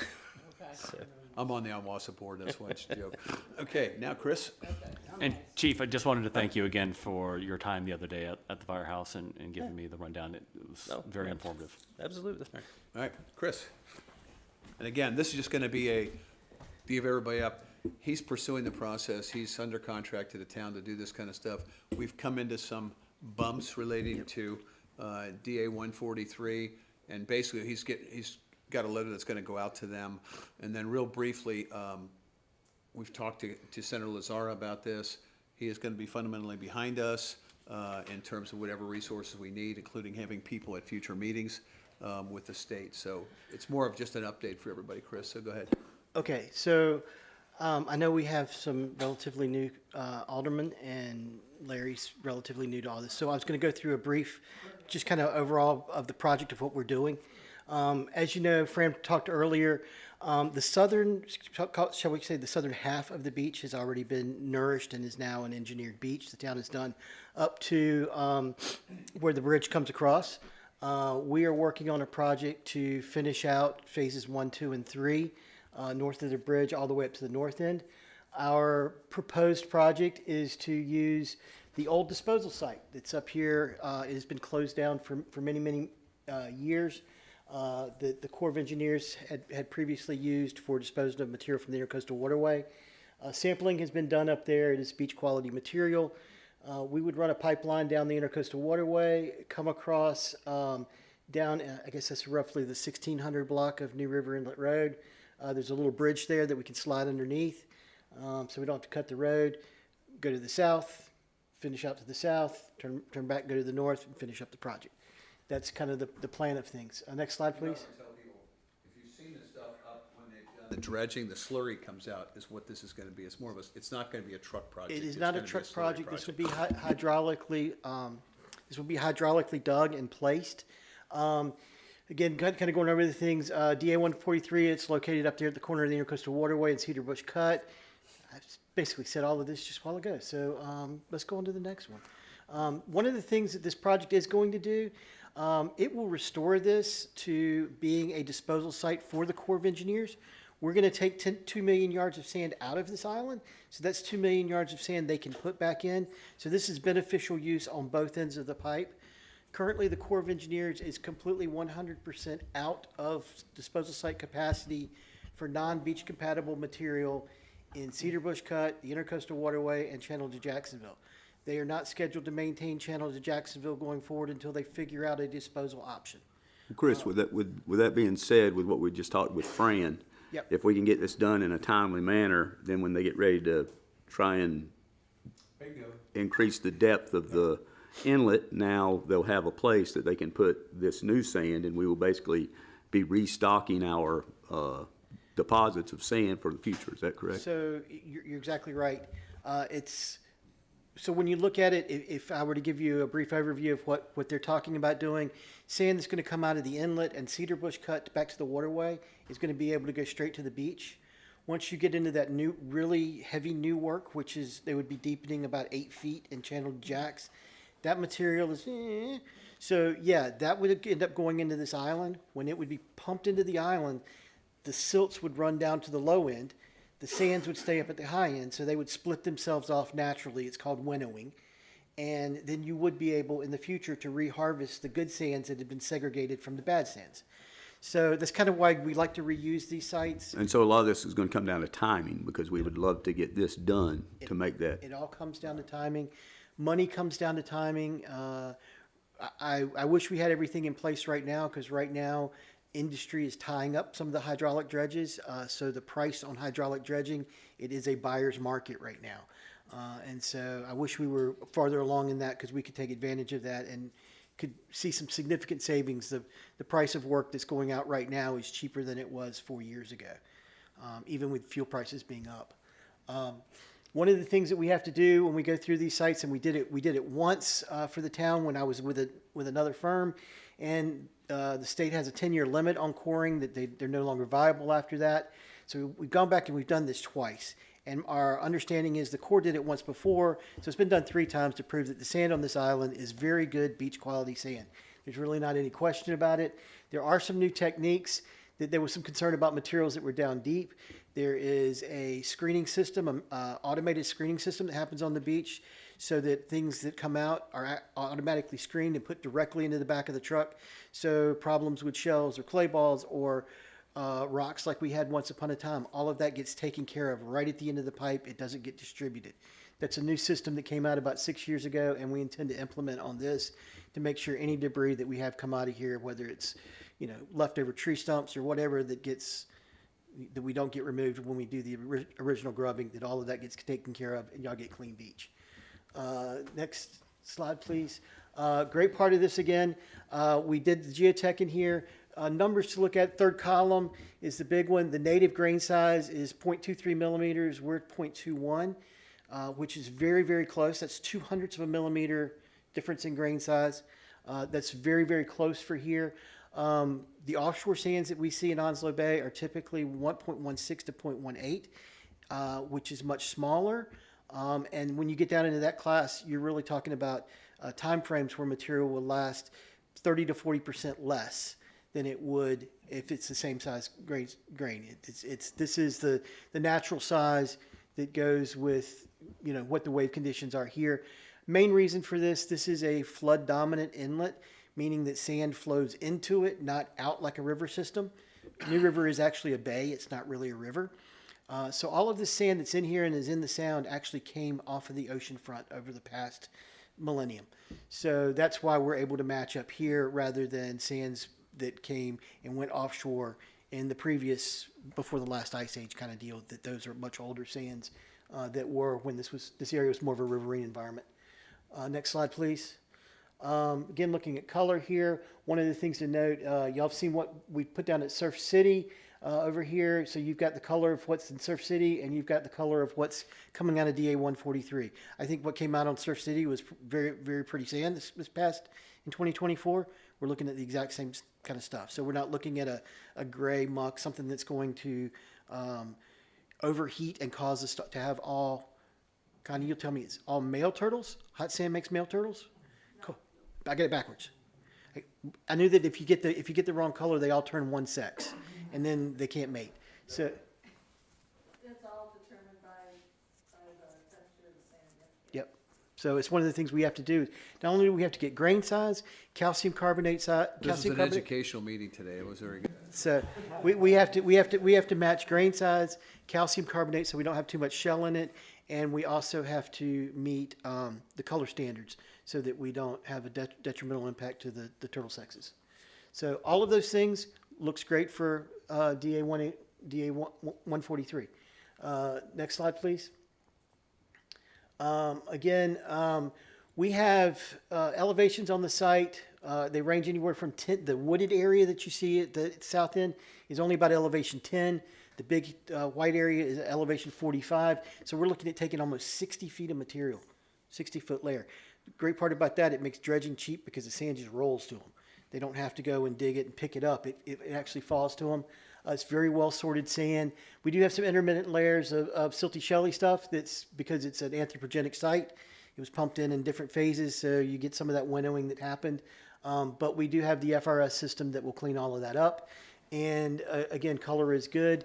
And like I said, at the bottom, the FRS system will take anything that's 3/4 of an inch or above right out of it, put it in the back of the truck.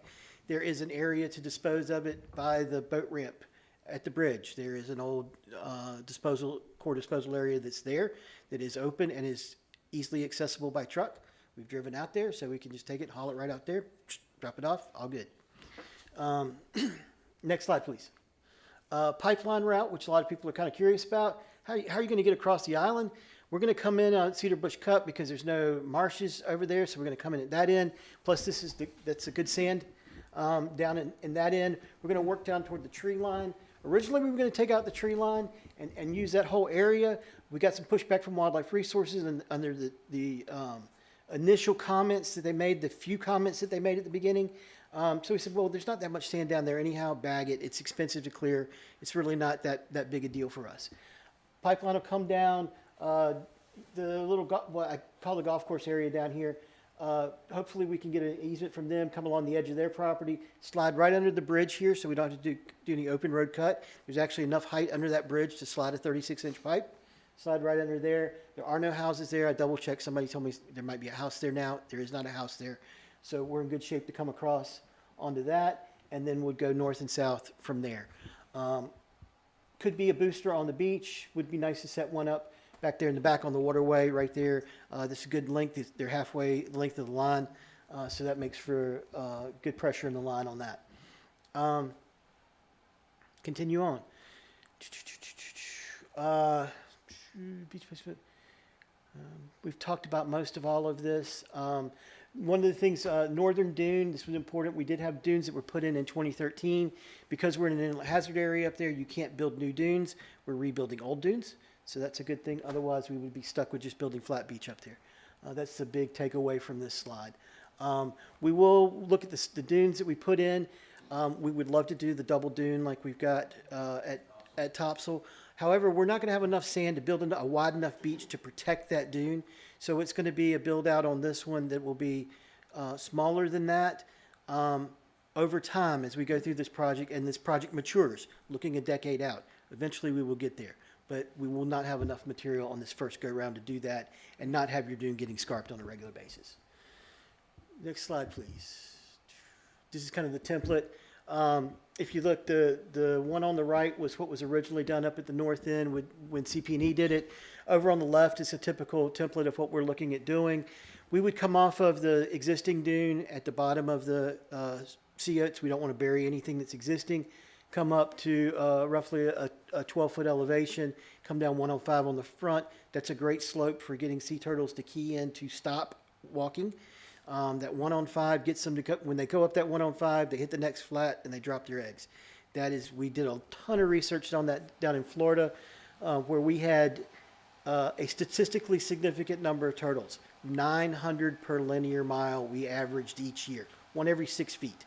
So we had some good statistics to work with to see how we could do different things that would actually, it wasn't, well, one did this and one did this. No, 45 did this and 62 did that. And so we actually had some numbers that made some sense we could work off of. Flip to the next one.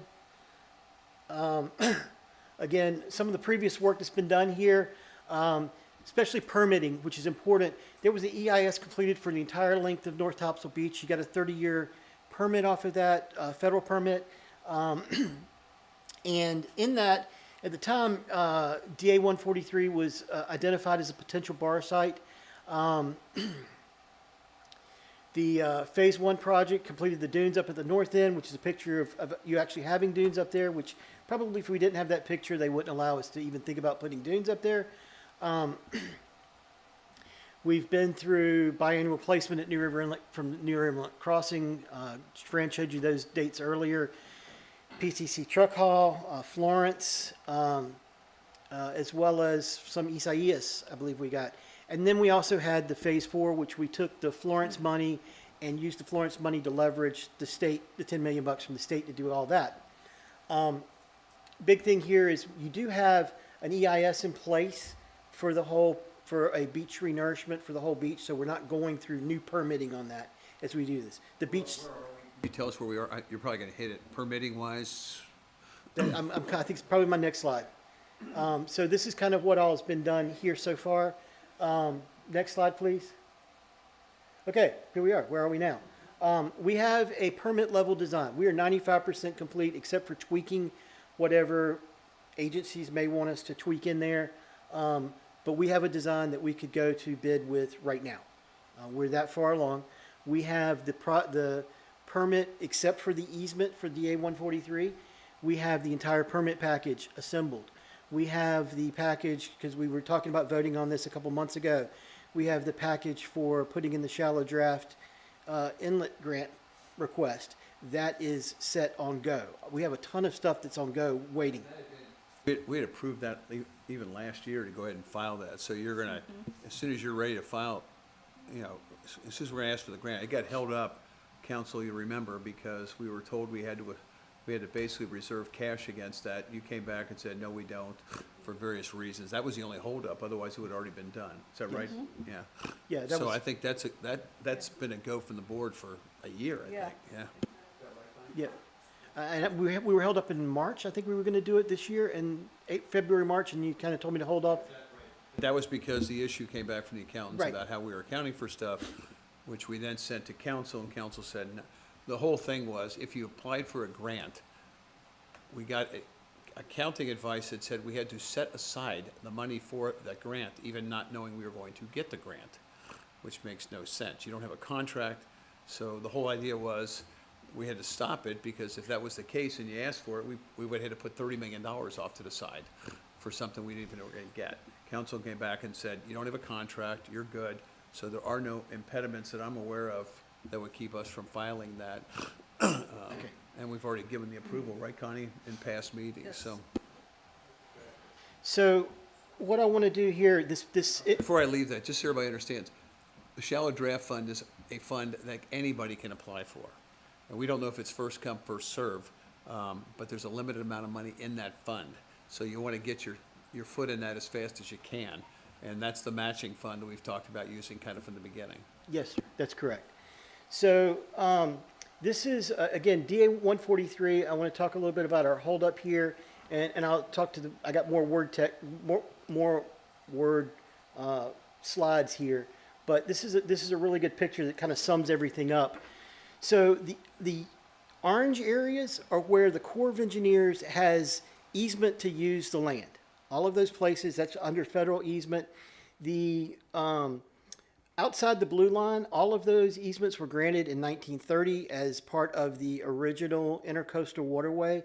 That was where they were going to put the waterway and dispose along the side of it using sidecast methods. They came in, and instead of pumping into some confined disposal site back in the 1930s, they just came along, took the dredge, flopped the pipe over into the marsh, let it rip, and then moved ahead 1,000 feet, and then moved into the pipe along 1,000 feet and let it rip. And that's why you have all these islands along the east side of the intercoastal waterway.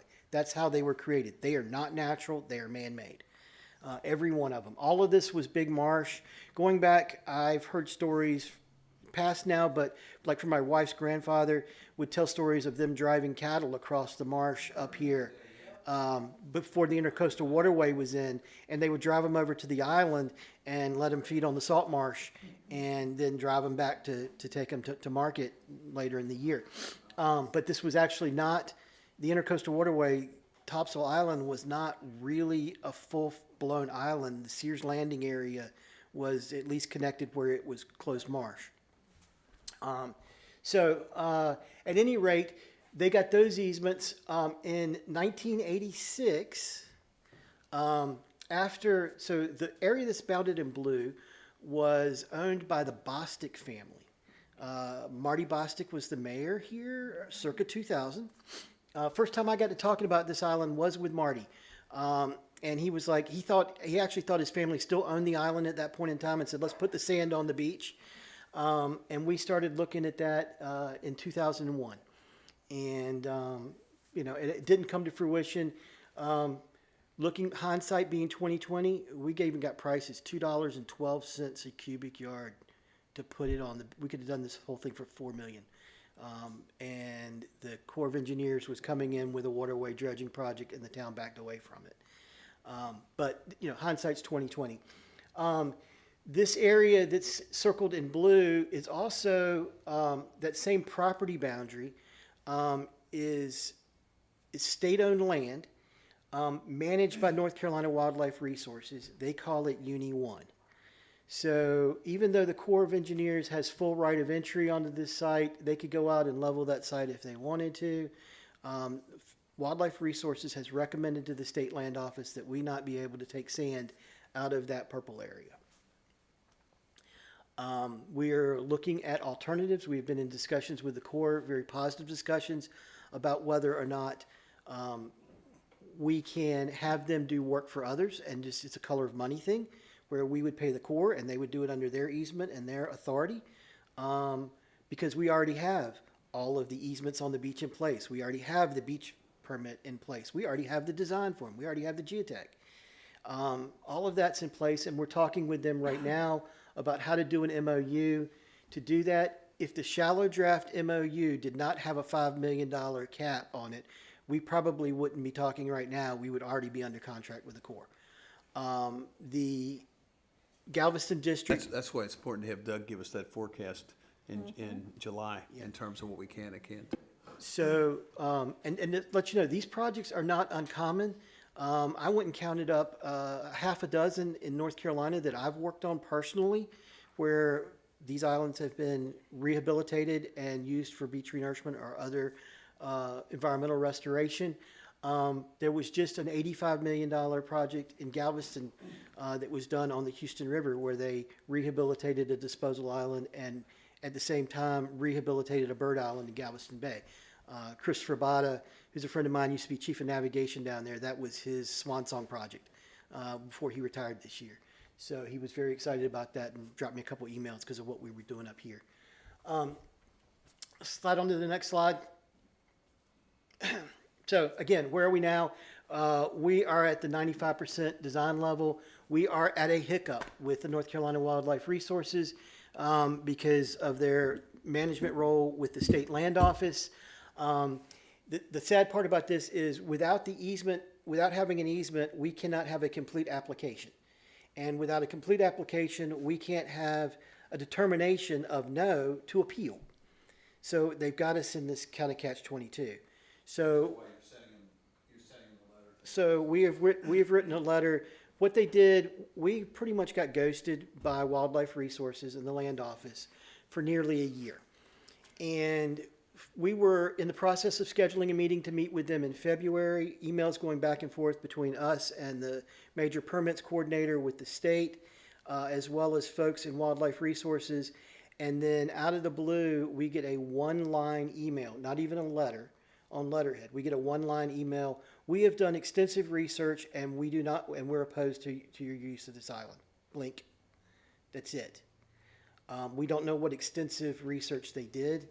So what we've done is I've taken about 3 months, we've compiled all of the research that has been done on this island and this method in other parts of the state, and put that together to explain to the state not only that this is normal, but also that they have, as a project sponsor for the Intercoastal Waterway, they have an obligation to provide land for disposal of dredge material from the federal navigation channels. So where do they plan to pick up the other 45 acres they need? Not a cheap thing to do in Sneads Ferry to pick up waterfront property.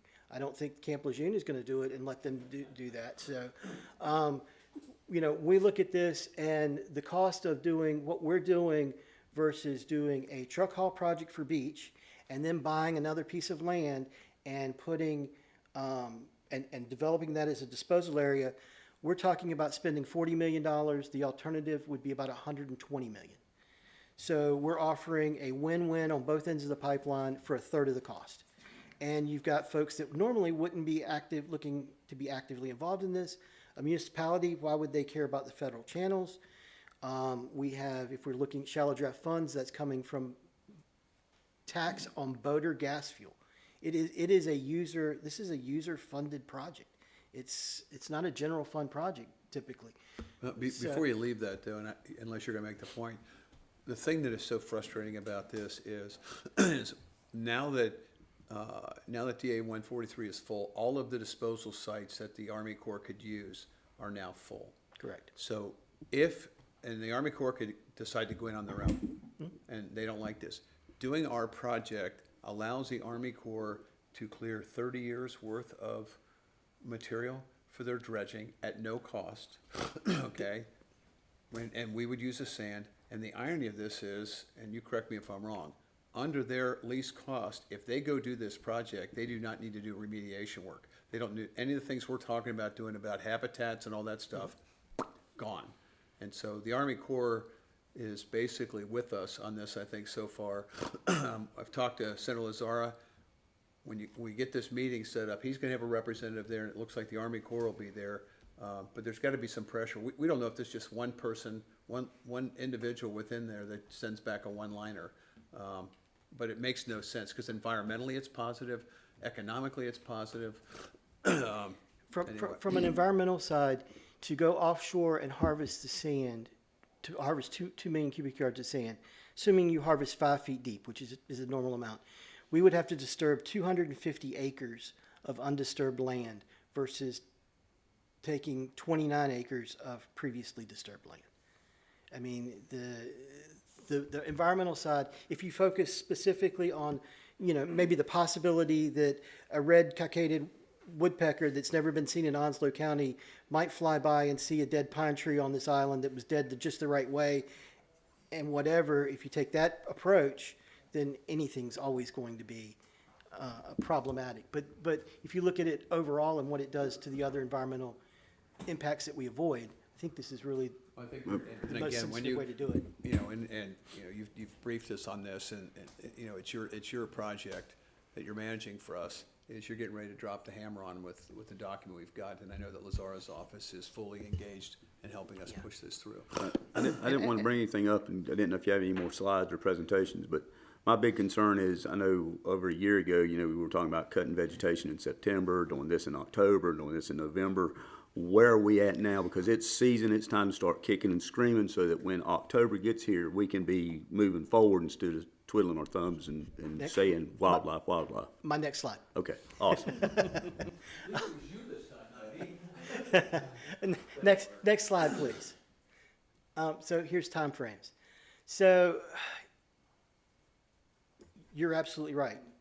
If you're looking at, okay, are we going to get this done this fall? I'll tell you, I'll give you a preview of my next slide. Possible, but not probable. Let's be honest about it.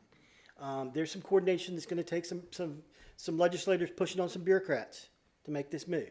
If we do an MOU with the Corps and go that route, likely to see an MOU would probably take to December. Those are actual realities. I can't, there's not a whole lot you can do about that. Some of the stuff that we can do, you're looking at somewhere here, if you're realistic, everything starting today. Realistically, we're bidding this time next year. We can do the financial planning, the grant applications, all that can go coincident. We don't need to do that after we get the easement or whatever. We can go ahead, because all those packages are already ready. That money's behind us. It's a sunk cost at this point. And we want to keep working with the Corps. We're hoping, the last conversation I had with them on Friday was that they wanted to know exactly why we'd been turned down. They wanted to see the letter. And so I sent them not only the one sentence email, but all of the whole email chain to preface all of that. Because I think the Corps does want to push on them to say, hey, look, you can't keep us from using the island, because that's what it sounds like you're trying to do. So we're going to get some push there. We may, with this, I've got some contacts in DC that may push on this for us as well if we have to. I think the DoD side of this, that's going to really make a difference. And that could expedite this, because I've seen us go from concept to actually project completion in 18 months, redoing a pier for the Navy to bring in a carrier to be refueled. They gave us 18 months to be done. We went through an entire EIS process, designed, built, took the old pier down and built it, 18 months. Carrier came in, they jacked it up and took the nuclear reactor out of it. So these things can move if you've got the right people behind them, and DoD is definitely it, especially given the world as it is today. Again, I'd mentioned similar projects being done. Nothing that we're trying to do here is out of the ordinary or doesn't have precedent. That's the big takeaway from that. And I think I got one last slide here. Again, timeframes, possible, not probable, most likely winter 27, 28, and I think I was going to say taking all things into consideration. Again, clearing of the island would need to begin in the summer. Actually, if we're not going to do the wooded area, we can get a little bit closer to the time frame. That's not as critical. The wood area is probably going to take 60 days. The other parts, the up top is really just a scrape and grub. That's probably 2 to 3 weeks, so it isn't as hypercritical as before. It'll probably take them a month and a half to string the pipeline, and sand movement, because turtle season starts around Thanksgiving. It's going to take 2 million yards, about 500,000 a month. This is what you can kind of expect out of this, maybe a little higher. But you're saying get everything else in place, get the funding in place, get everything else, get the modeling in place, for us, the financing and everything else, so that we're ready to pull the trigger when this thing goes. Yeah. Because one of the things you've talked about, and I've talked about with you and Fran, is our commitment as a board is to get a project done in 1, 2, and 3, not 1 or 2 or 3. Right. So depending on the size of the project and everything else, we want to get it moving. But I think the consensus has always been to get all 3 done at the same time. And I know some people probably sitting here, well, why don't you just go ahead and go offshore and do this? And there are about 20 million reasons why we don't want to do that, because that's literally the cost differential in these two. Plus, you don't get a benefit on the backside. Somebody's still going to have to deal with the disposal situation. Well, I don't know. You have any more slides? Let's see. Flip one more slide. I think it's questions. There you go. All right. So you're up. Didn't want to jump the gun. Playing devil's advocate, as I'm well known for, that means we've got 2 more hurricane seasons to go through. Heaven forbid that happen. Are we back to square one, or are we still able to move forward? We have to reevaluate all phase 1, 2, 3, 4, and 5 after something comes through. So that's a great question. And it's the one that, you know, I'd like to give you an answer that nothing would change.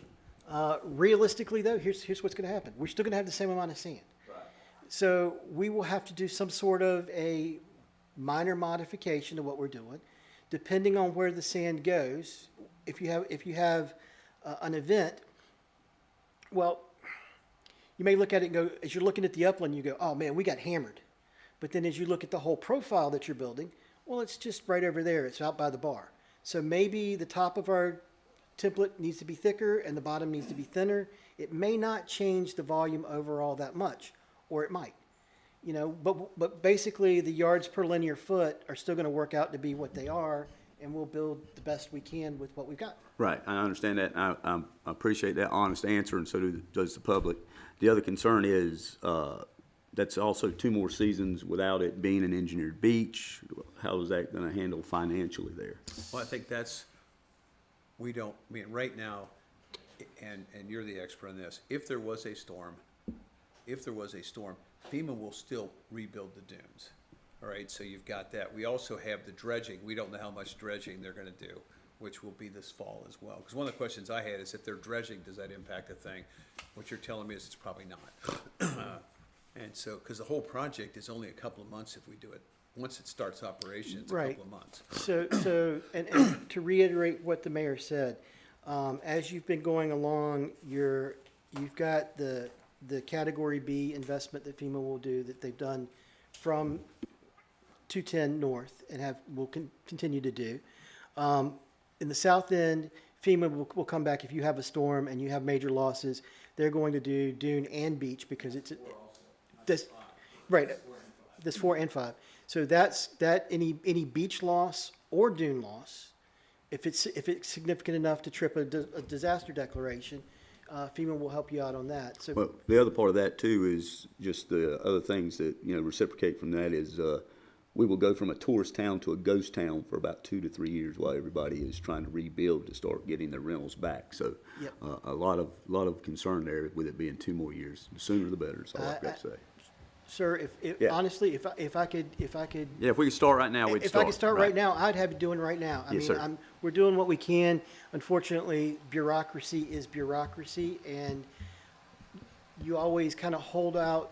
We just want to lay the groundwork for the general public to know that we understand there are other implications that can happen between now and then, so people aren't Monday morning quarterbacking us 2 and 3 years from now. Yes, sir, understand that perfectly. And we will do everything we can to preserve the situation we've got through work that we've done, like off of PTC8, the plantings, all of those things, continuing monitoring the things to see how if there are things, that we've got a little bit of money left over, or is there a hot spot that we need to hit next fall? All of those things, I think Fran and I are going to coordinate with very well to make sure we do the most expeditious things, the most economical things, and the town does stay ahead of things where they can and where they can afford to stay ahead of them. So, Chris, what does the board need to do to support you and Fran more in this effort? Are there other phone calls, other things we could be doing that we haven't made or need to do? I think the best thing that we have done is the letter that I've been working with the mayor and the mayor pro tem on, putting that together. I think we have a very succinct position, a town-supported position. All of that'll come out. I don't know if that's been shared with the entire board or not. That has been very positive.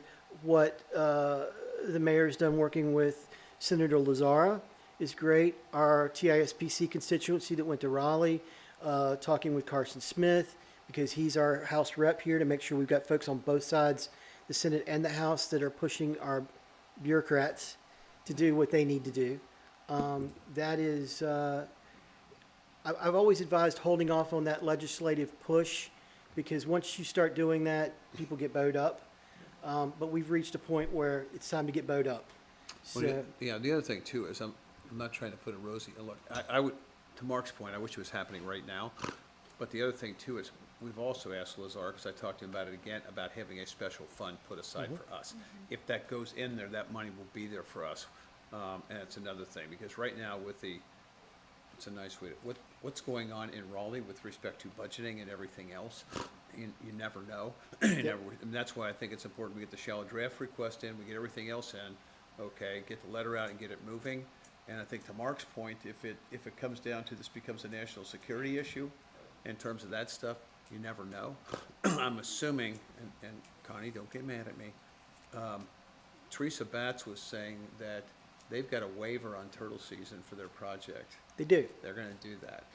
I'm assuming is that something that, I mean, because you can get this done in a couple of months. You can get this done this summer too.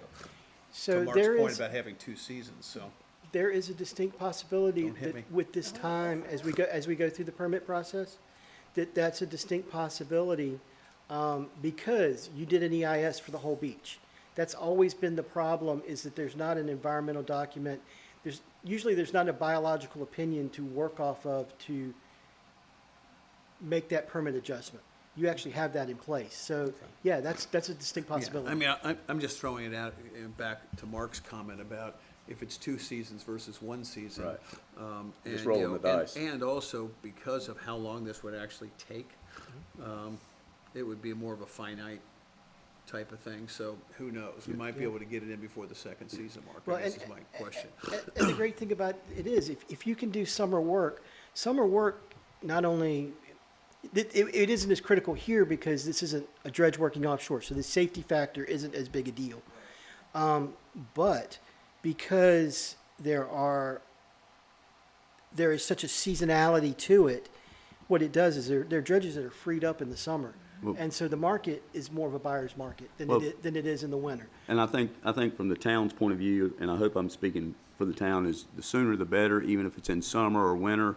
I mean, you have to look at it, as a positive. If we do it in the summer, at least then tourists start seeing how much money and time and effort and Sure. energy it takes to build these dunes, and maybe they'll start staying off of them more than doing it in the winter when they don't see the work being done. But before you close, I sincerely, from me, would like to say thank you for all the work you have done, you are doing, and you continue to do for this town. Thank you, Chris. You're welcome. And And we also, try. just one point to your credit to back up what Mark just said. If you want to go see what a double dune looks like, go up and look at what topsoil looks like. When they took us up there before, that was a single dune. Now it's already turned into a double dune. And they have been very good about restricting building and everything else up there to protect their dunes. Yes. We actually have down there, we put in the second dune, and then we have a third one that is naturally grown, that it has seeded itself. The dune that we put in that was at elevation 12 is now typically at elevation 16 to 18. We have people that are complaining about losing their view from their first floor, and have asked us about cutting it down. I like that complaint when I get that one. But we now have a dune in front of that is almost to elevation 10 in some places.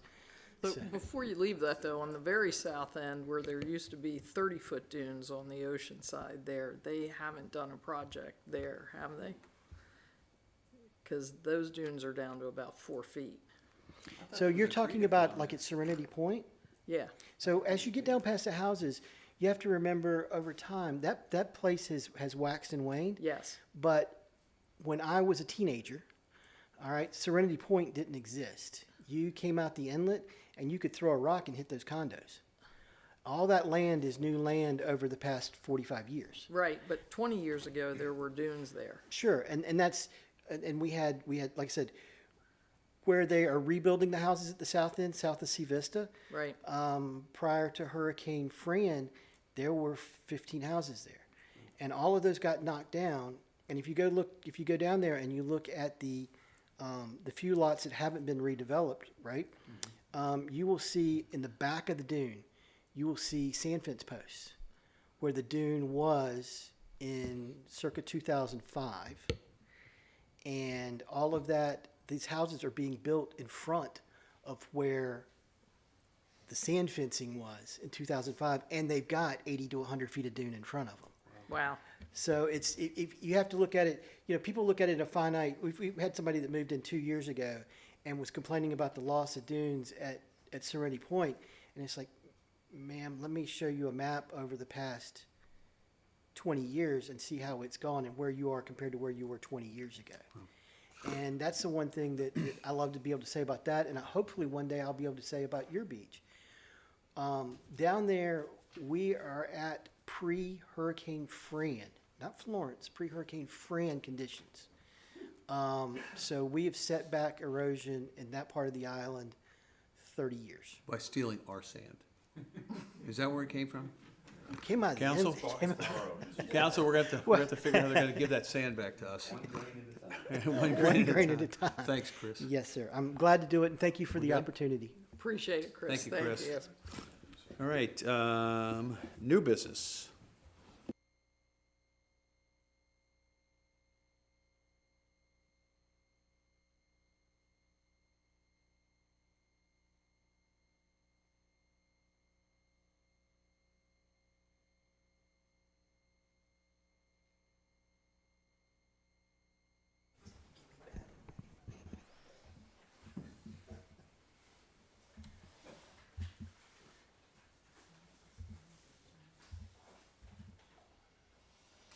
So, I notified Mr. Rowell, do you want to introduce the topic, or? I'm sorry? Did you introduce the? Request for right-of-way encroachment to construct private beach access. Under A, request for right-of-way encroachment to construct private beach access from you. This is the one I think you brought us from the planning board.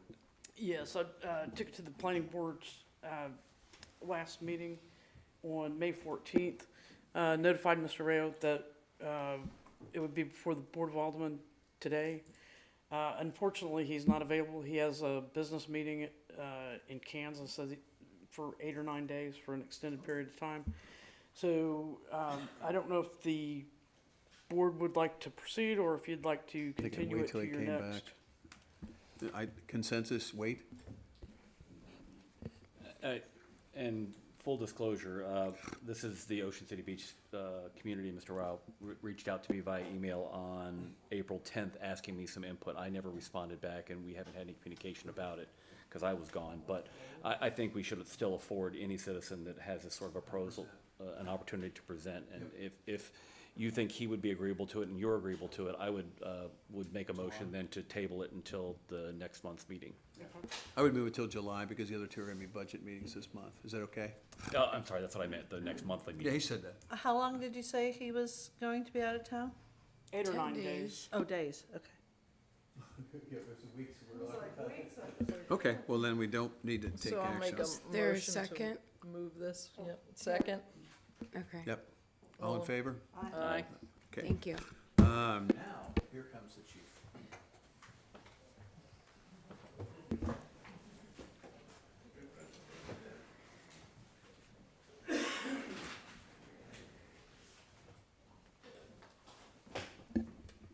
Hey, so I'm just seeking permission from the board to apply for the AFG grant.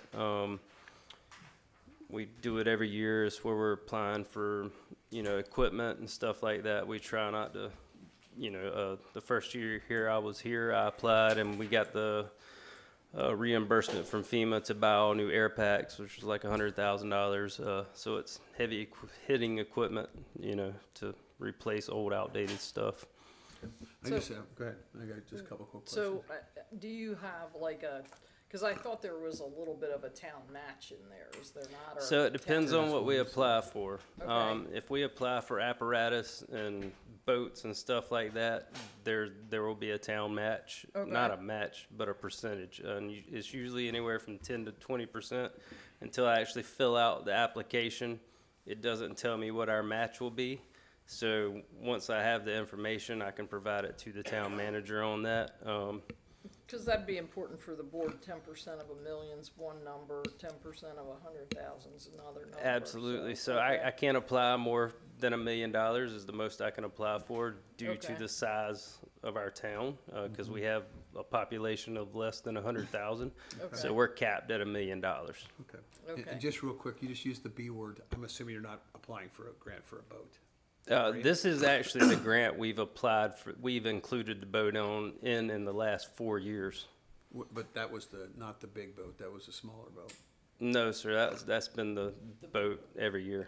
The 400,000 boat? Yes, sir. And they've given it to us never. No, sir. It's always no until you ask. Okay, I know, but I'm going back to her point though, is If And I they don't know how said to- yes, we'd have to come up with 40 grand? Yes, ma'am. And so do we have that currently in the budget anywhere for this year? We don't have anything in the budget. That's why we're bringing it to the board. There's no, there's, and we have, There are dollars in contingency funds that we can move. Right. The question becomes, on something like that, is a discussion about if, and this is my personal opinion, if we're talking, you know my feeling on getting a fireboat. Because that's something you'd have to demonstrate to me is actually how many fires you're gonna be able to put out on that. Because looking at it, and that's the kind of stuff. My point though is, if it's $400,000 and we gotta put $50,000 for a fireboat, not knowing what the maintenance and everything is, if this is replace the boat that you've got or jet skis, that's a completely different number. So maybe I can ask council, if we apply for something, until we accept it. well, it's gonna replace our current boat. We're not keeping a fleet of boats, right? Because, Well, my other concern is if we, are getting the grant and we have to come up with 40,000, are they covering the other $360,000? yes, sir. So you're getting a $400,000 boat for 40 grand? Yeah, but Right, but do we then have ongoing maintenance of 45 a year or 30 a year for maintenance for a boat that we have unbudgeted? But we have a boat and we have that budgeted now, so this would be a replacement if we It's- do it's both. basically- We're it's- also right, saying, right, this that- is for more equipment, not just a boat. We're focusing on hyper-focused on a boat. the equipment stuff is fine, right? My issue though is, and you know my position on this, I have a fundamental problem understanding why we need a firefighting boat. Okay, to me, you would have to come to the board and say, when I look at the stuff in the bay, and I've talked to people on the bay, you can't get to my house with a fireboat. Well, even though I'm it's on a bay. like calling it a fire truck, right? It does more purpose than just the fire truck. So the boat serves more purposes than just the fire boat, right? So what does That's just what it's Please, called. let me finish first, please. If what you're going back, what Kip said is technically correct but not accurate. We do not have a fireboat right now. We have a boat that we use that's about $100,000, right? To replace what you have in kind right now is how much money? Yeah, it's about 100 grand. All right, now we're talking about a $400,000 fireboat, okay? My company paid for those up in Boston. The maintenance on these things is off the charts in terms of how you maintain them and everything else and the use of that, okay? If you're asking my opinion, I'm only one person here, is to replace what you've got now, I would have no problem with at all. All right, we're talking the county about doing stuff.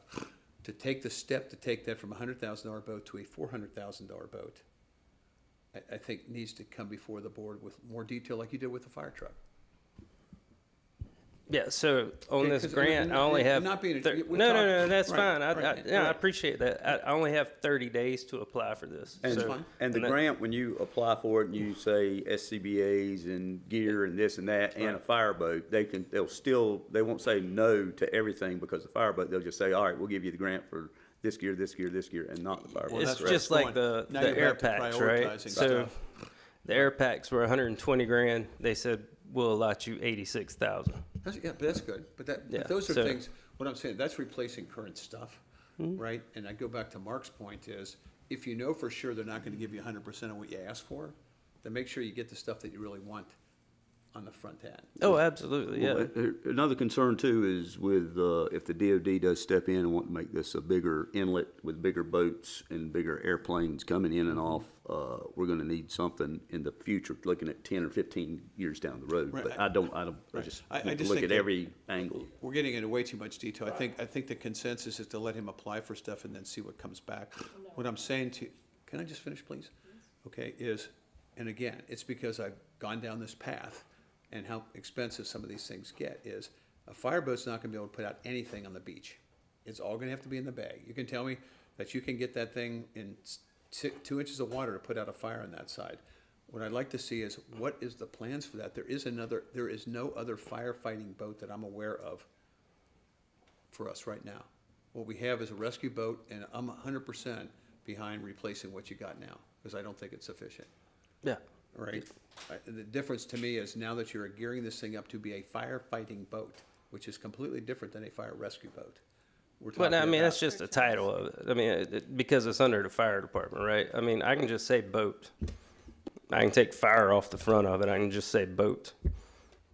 But I just know when we looked at it before, you were talking about a piece of equipment that's substantially different than a piece of equipment you have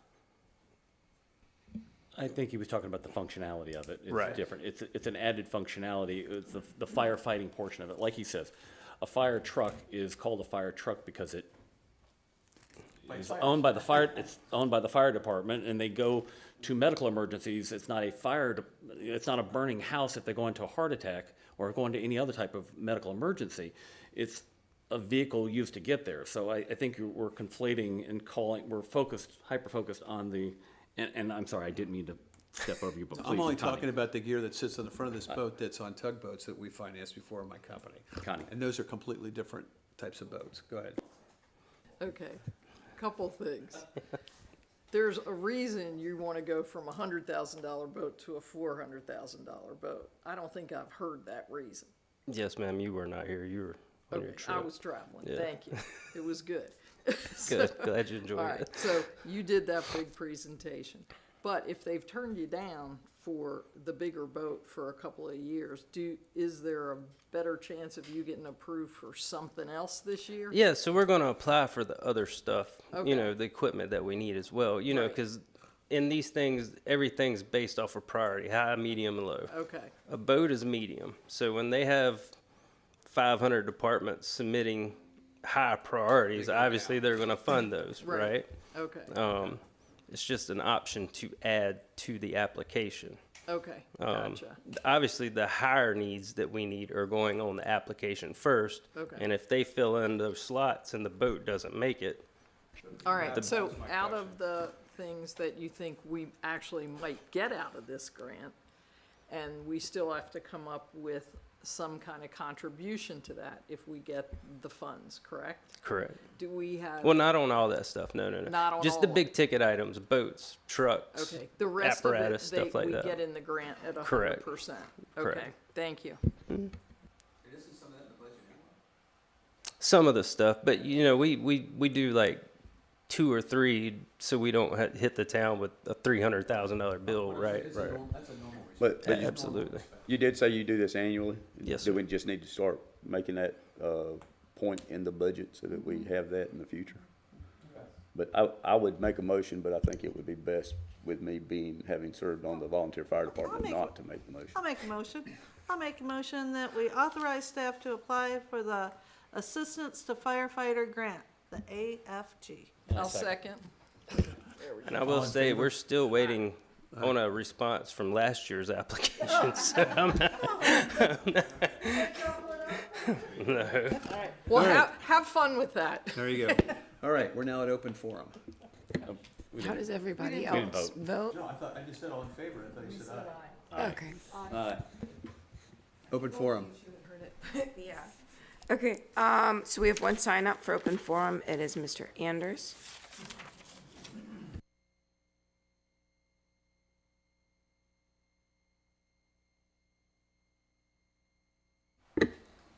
Mr. Anders, 136 Seagull. I want to definitely thank you for talking first about the north end up there. When I moved here 3 years ago, I knew nothing about it. 90% of the people that go up there, that I walk constantly every 2 days up there, they have no idea what is up there. There's nothing telling them what's up there.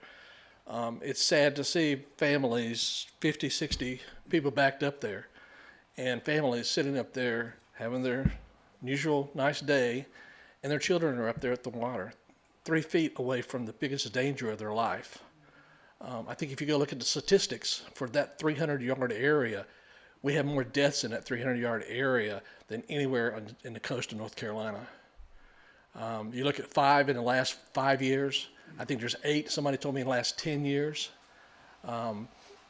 There's no real total fix to it. We all know that. But starting point, as we mentioned a while ago, a large billboard sign when you first drive into Access 3 that has all this on it. Danger, currents, danger, drop off 20 feet maybe right here. All these dangers. These people have no idea what they're sitting up there all day long, what's in front of them. We have little signs, yeah, that's behind it, Most people don't recognize them. Most people don't even realize they're there when they're facing the water most of the day. So it's not a fix. It's just something I think we've got to get it out boldly in front of these people that drive through Access 3 or walk through Access 3 that you are entering a danger point. We charge these people $20-something a day. So we're promoting that area. We've got parking lots. We're promoting that area. And they have no clue what they're stepping into up there. And this is not one of these we can push down the road. We've got to do something now to bring this to a large, hey, guys, you're entering a danger zone, okay? It's a public safety hazard, but it's a great little place for people to go. We all understand that. So I just want to make sure we do not table this like we do a lot of other options, like we talked about the speed limit thing on Seagull. Somebody's going to get hurt on Seagull Lane. There's 60-something people there 2 weeks ago walking that road. Every day people walk dogs and stuff. We've got to be proactive on a couple of these public safety things to protect people that don't protect themselves. All right. Thank you. Is that it? Okay, attorney's report. Jeff?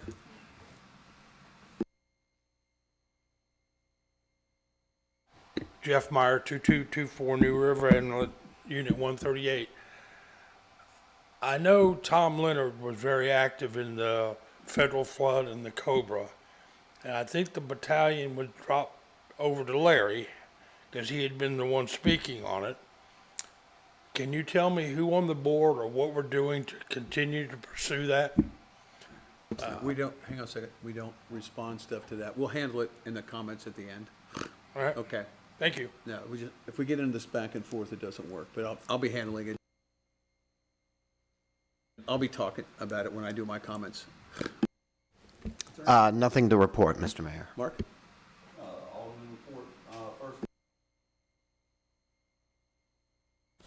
Condolences, thank you. Condolences to the family, and great job to the fire department. Again, that is an issue that has been going on since I've been here for 10 years. I used to work up there. I had life jackets with me in my ambulance when I was sitting there doing the parking. I pulled 2 or 3 out before the fire department ever got there. It is dangerous. It is hazardous. Please, if you rent, make sure that you let your renters know and keep them educated. And as well as if you're in the area, just give a gentle reminder. Sometimes people do not take constructive criticism very well. When you tell them that it's very dangerous, they will yell at you and tell you to leave them alone. I've been down that road. But again, great job to our staff, police, fire, public works, surrounding mutual aid departments. And I know somebody had said that we received a call, a fire call, and we weren't able to respond. But the fact of the matter is, life goes before property. That's why we have mutual aids. Surf City was able to respond to the other issue. So again, I just want to say thank you to everybody involved. Thanks to people coming to this room now. I see more people and faces coming into these meetings. There is a Jumpo meeting next week, Thursday. We'll be there to discuss some of our road issues. Other than that, thank you. Have a great day. Mark stole some of my thunder, obviously. Thank you to our public safety for this past week and getting the alert last month for a near drowning where an officer went in and was able to help rescue a person that the officer sustained some injury and is fortunately recovered, to my understanding. But talking about events, so far this month, obviously we attended the Cops and Canines event here at Town Hall that was very well attended. Great job, Chief. I don't know how many people you had in attendance, but when I was here, it looked very well attended, very well received, and I thought it was a great way to showcase our police department and our canine units. So thank you to all the staff. The town staff was out in force to help support that event as well. So I thought it was a very successful event, and I hope that we plan to do that again next year. On May 28th, I attended the Topsail Island Shoreline Protection Commission. To the public comment earlier, the Cobra issues and those things are still being addressed. There's a lot that I could go into. I'd be happy to discuss it with you or any other constituents to save time and be a little bit brief. Beyond that, I've obviously stayed engaged with some of our residents and some of my constituents, including some recent meetings. Ocean City Beach Citizens Council had our first meeting of the season, so discussing neighborhood priorities, town priorities, and ongoing historical preservation efforts. I'd like to thank the constituents who have continued to reach out to me directly over the past month to share their concerns and ideas and neighborhood issues. I've tried to always address those and address each person. Sometimes I'm a little bit slow in doing that. To juggle this, this month I've been fostering a 10-week-old puppy. So from Long Road Home Rescue out of Wilmington. Anyone who knows that's raised a puppy, it's basically like having a toddler around. My days are spent constantly pulling random objects out of his mouth, frantically checking what he snuck off to, pulling random objects out of his mouth, frantically checking where he's snuck off to, preventing accidents that occur inside the house, and trying to preserve my shoes and flip-flops from becoming new chew toys. So I've been a little busy with that, but I do strongly encourage anyone to, this pup is an amazing pup, help rescue our pets. As Mark kind of addressed, switching gears, obviously it's important that we discuss the safety of our visitors and residents here. We're saddened by the drowning that occurred this past week. I'd like to publicly recognize Marquise Andre Page Jr., who lost his life in this absolute tragedy. It was a tragedy for his family, and it's a tragedy for our community. My understanding is he was trying to save a 4-year-old family member and succeeded, but lost his life we believe is lost out to sea, out in the inlet. We're not sure. But, it's heartbreaking. It's a stark reminder of how dangerous our waters can be and how easy it is for visitors and longtime residents alike to sometimes get a little too complacent. So improving our safety messaging and enhancing public awareness about the inlet hazards and rip currents are an absolute priority of mine over the next couple of months. We must do everything in our power to ensure that our public communications are clear, targeted, and highly visible so that we can prevent another tragedy like this on our beaches. Upcoming events, everybody knows, the island, we got a bunch of things going on. Surf City is hosting Soundside Wellness at 9 a.m. to noon this Saturday. There's a Flag Day ceremony Friday, June 12th in Surf City. Concert series starting up down in Topsail Beach as well. And I won't say too much other than turtle talks are going on, and I'm sure somebody else will mention that in their report. Finally, looking forward into July, and I know we'll have time to discuss it at the July 1 meeting, but I did want to mention that the Jazz Festival is coming up. Tickets are still on sale, so please, if you're interested and want to support our community, go online, purchase those tickets. So July 3rd to the 5th, it's a major cultural cornerstone for our region, celebrating and preserving the rich legacy and history of Ocean City community. Saturday, July 4th, in the morning, there is a Learn and Hike historical event. It's a truly unique opportunity to hear the real history of Ocean City directly from Mr. Ken Chestnut, whose father was the pioneer force who founded this community. It's an incredible education event, and I highly recommend checking it out before the afternoon holidays. Where is that? Because I want to make sure I go to that. It'll be, I think they're meeting up at the church, but you have to register online because it really does get large and unmanageable. So you get online. They are charging $10, and that's just to try and recoup some different things. But perfect. No, I really like to do that. Anybody has any questions, please feel free to reach out to me as well, and that will conclude my report. Thank you. I missed the May meeting. I was traveling, had a good time. Glad to be back. I'd like to encourage everyone that's an owner on the island to check to make sure you know where your reentry permit is should we have a storm. And I look forward to hearing more about our storm preparation next month and getting something scheduled for the public. I have been responding to a couple resident issues since I've been back. And please buy your Jazz Festival tickets. It is a tremendous community event, and really good artists show up for this event. So please do that, and please watch your speed along the straightaways on Island Drive. Some of us in the straightaways don't like to be the human shield when we go out, and we really need people to be watching that with all the beach people crossing over. And that's what I have. Thank you. Pro Tem? I like calling you Pro Tem. That's fine. I've been called much worse. As far as what is going on with Cobra and our other coastal issues, I went up to Washington D.C. with a group of the Topsail Island Shoreline Protection Commission and talked to some of the legislators up there, and also am in direct contact with the mayor, and I are in direct contact with our lobbyists all the time, and also working with the state as well. We've been, Rick will probably talk more about that as well, but we went to Raleigh, and we've visited an awful lot of elected officials. So also, I want to commend both the fire chief and the police chief for their professionalism as they are on TV representing the town, both for the holiday welcome and for the unfortunate event at the inlet. Your professionalism, compassion, everything made me very proud to have you guys representing the town. Thank you so much.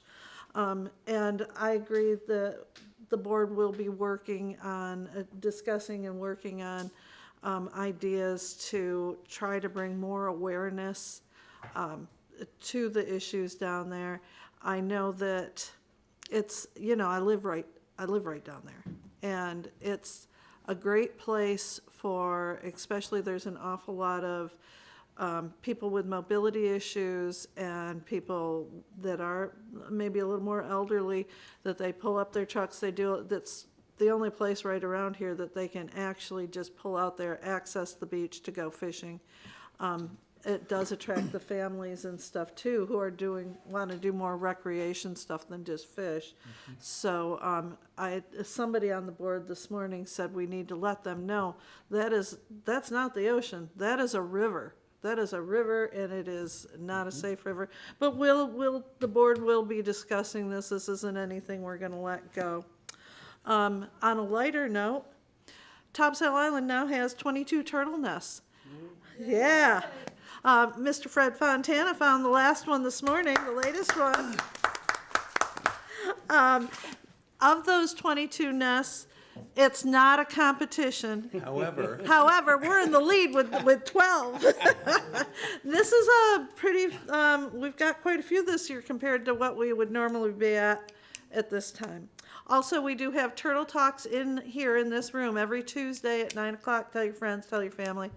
It's a great thing. It only lasts about 45 minutes, but it's good for all ages. And I hope everybody has a safe and happy summer and 4th of July that'll be coming up in Ocean City and everything else. Thank you. And I'll do it briefly. On the Cobra stuff, we're actually more aggressive and much more involved than we were before. We've actually taken 2 different tacks on this thing in terms of dealing both with Murphy and now Rouser. I can tell you that, between the 2 of us, and Larry had a hold of it before, we're taking different tact in terms of getting the things that we need. I'll hit this briefly because we're trying not to put it in there, but Congressman Rouser actually has been successful in putting our legislation into an appropriations bill for the first time ever. And that is, when we got our call from our lobbyist, if she could have sung a different song, she was that much over the top, because that makes a completely different path than what we've been doing before. When we stepped in, and Larry stepped into it, and then Connie stepped in as well, we decided to start okay, so why for years has this not gone anywhere? Spent a lot of time talking to them. I was at a fundraiser for Murphy last week. He's all in, in terms of helping us directly, as is Rouser and the people at the state, including Senator Lazara. So I can tell you, now dealing directly with our lobbyist and what she's been able to do for us, and that's something, frankly, we ought to consider next year, maybe in a budget amendment, is to perhaps hire more of those people, lobbyists, for us, in terms of the cost and the benefit. But the tack that she took was not a tack that the town was taking before, to get this in the appropriations bill. And I know Kip and Connie are in this, but we've been asked not to make this a huge issue, because the appropriations is basically the budget bill. So we're now, it's the old Nancy Pelosi, you'll know what's in the bill when they pass it. So we're hoping that this path will work. Other than that, I met with a number of the county commissioners. They're looking at a semi-revenue neutral. They're very concerned about their stuff. They're actually having to dip into their rainy day fund, I want to call it that, which we have not done. Other towns have done that. We've been very good at making sure that we've been fiscally responsible, paying off debt, as Wayne talked about before. We got one more payment, and then we've gotten rid of $18 million, saved millions of dollars in interest. The money that the county is giving us on the fire tax, they've committed to keep going forward with at least what we've got now. It was talking about getting rid of that in discussions that we had with the commissioners directly. We're also moving forward with some of the beach safety stuff that I know the fire chief is working on as well. But like everybody else, when you sat in their meeting last week, 85% of their budget's fixed by law. We're in that little 15% in terms of what they're willing to do. And they are very committed to this beach in this town. And I think that, Kip, you've met with them as well. The attitude they have towards this town is we are now their beach town, we are now their beach community, and they are willing to put money and resources into this town, which they've never done to the level that they're doing before. So with that, what I'd like to do is get a motion to go into closed session. I don't think it'll be long, but I'd like to have a motion to go into closed. Oh, what? Go ahead. Motion to go into closed session to consult with the attorney or. Go ahead. Okay. Second. All in favor?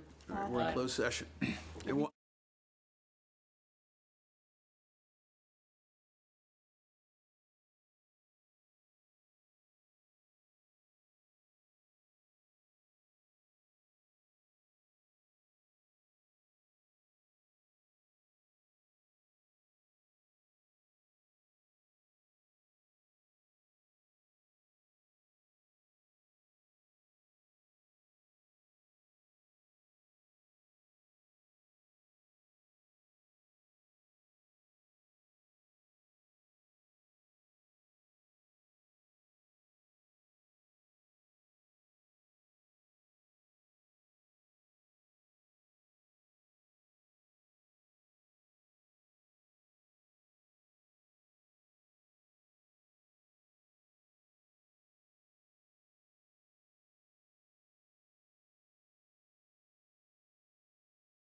Motion to come out of closed session. Motion to come out of closed session? Second. No decisions were made in closed session. Do I hear a motion to adjourn? Motion to adjourn. Hear a second? Second. All in favor? Aye. Thank you all.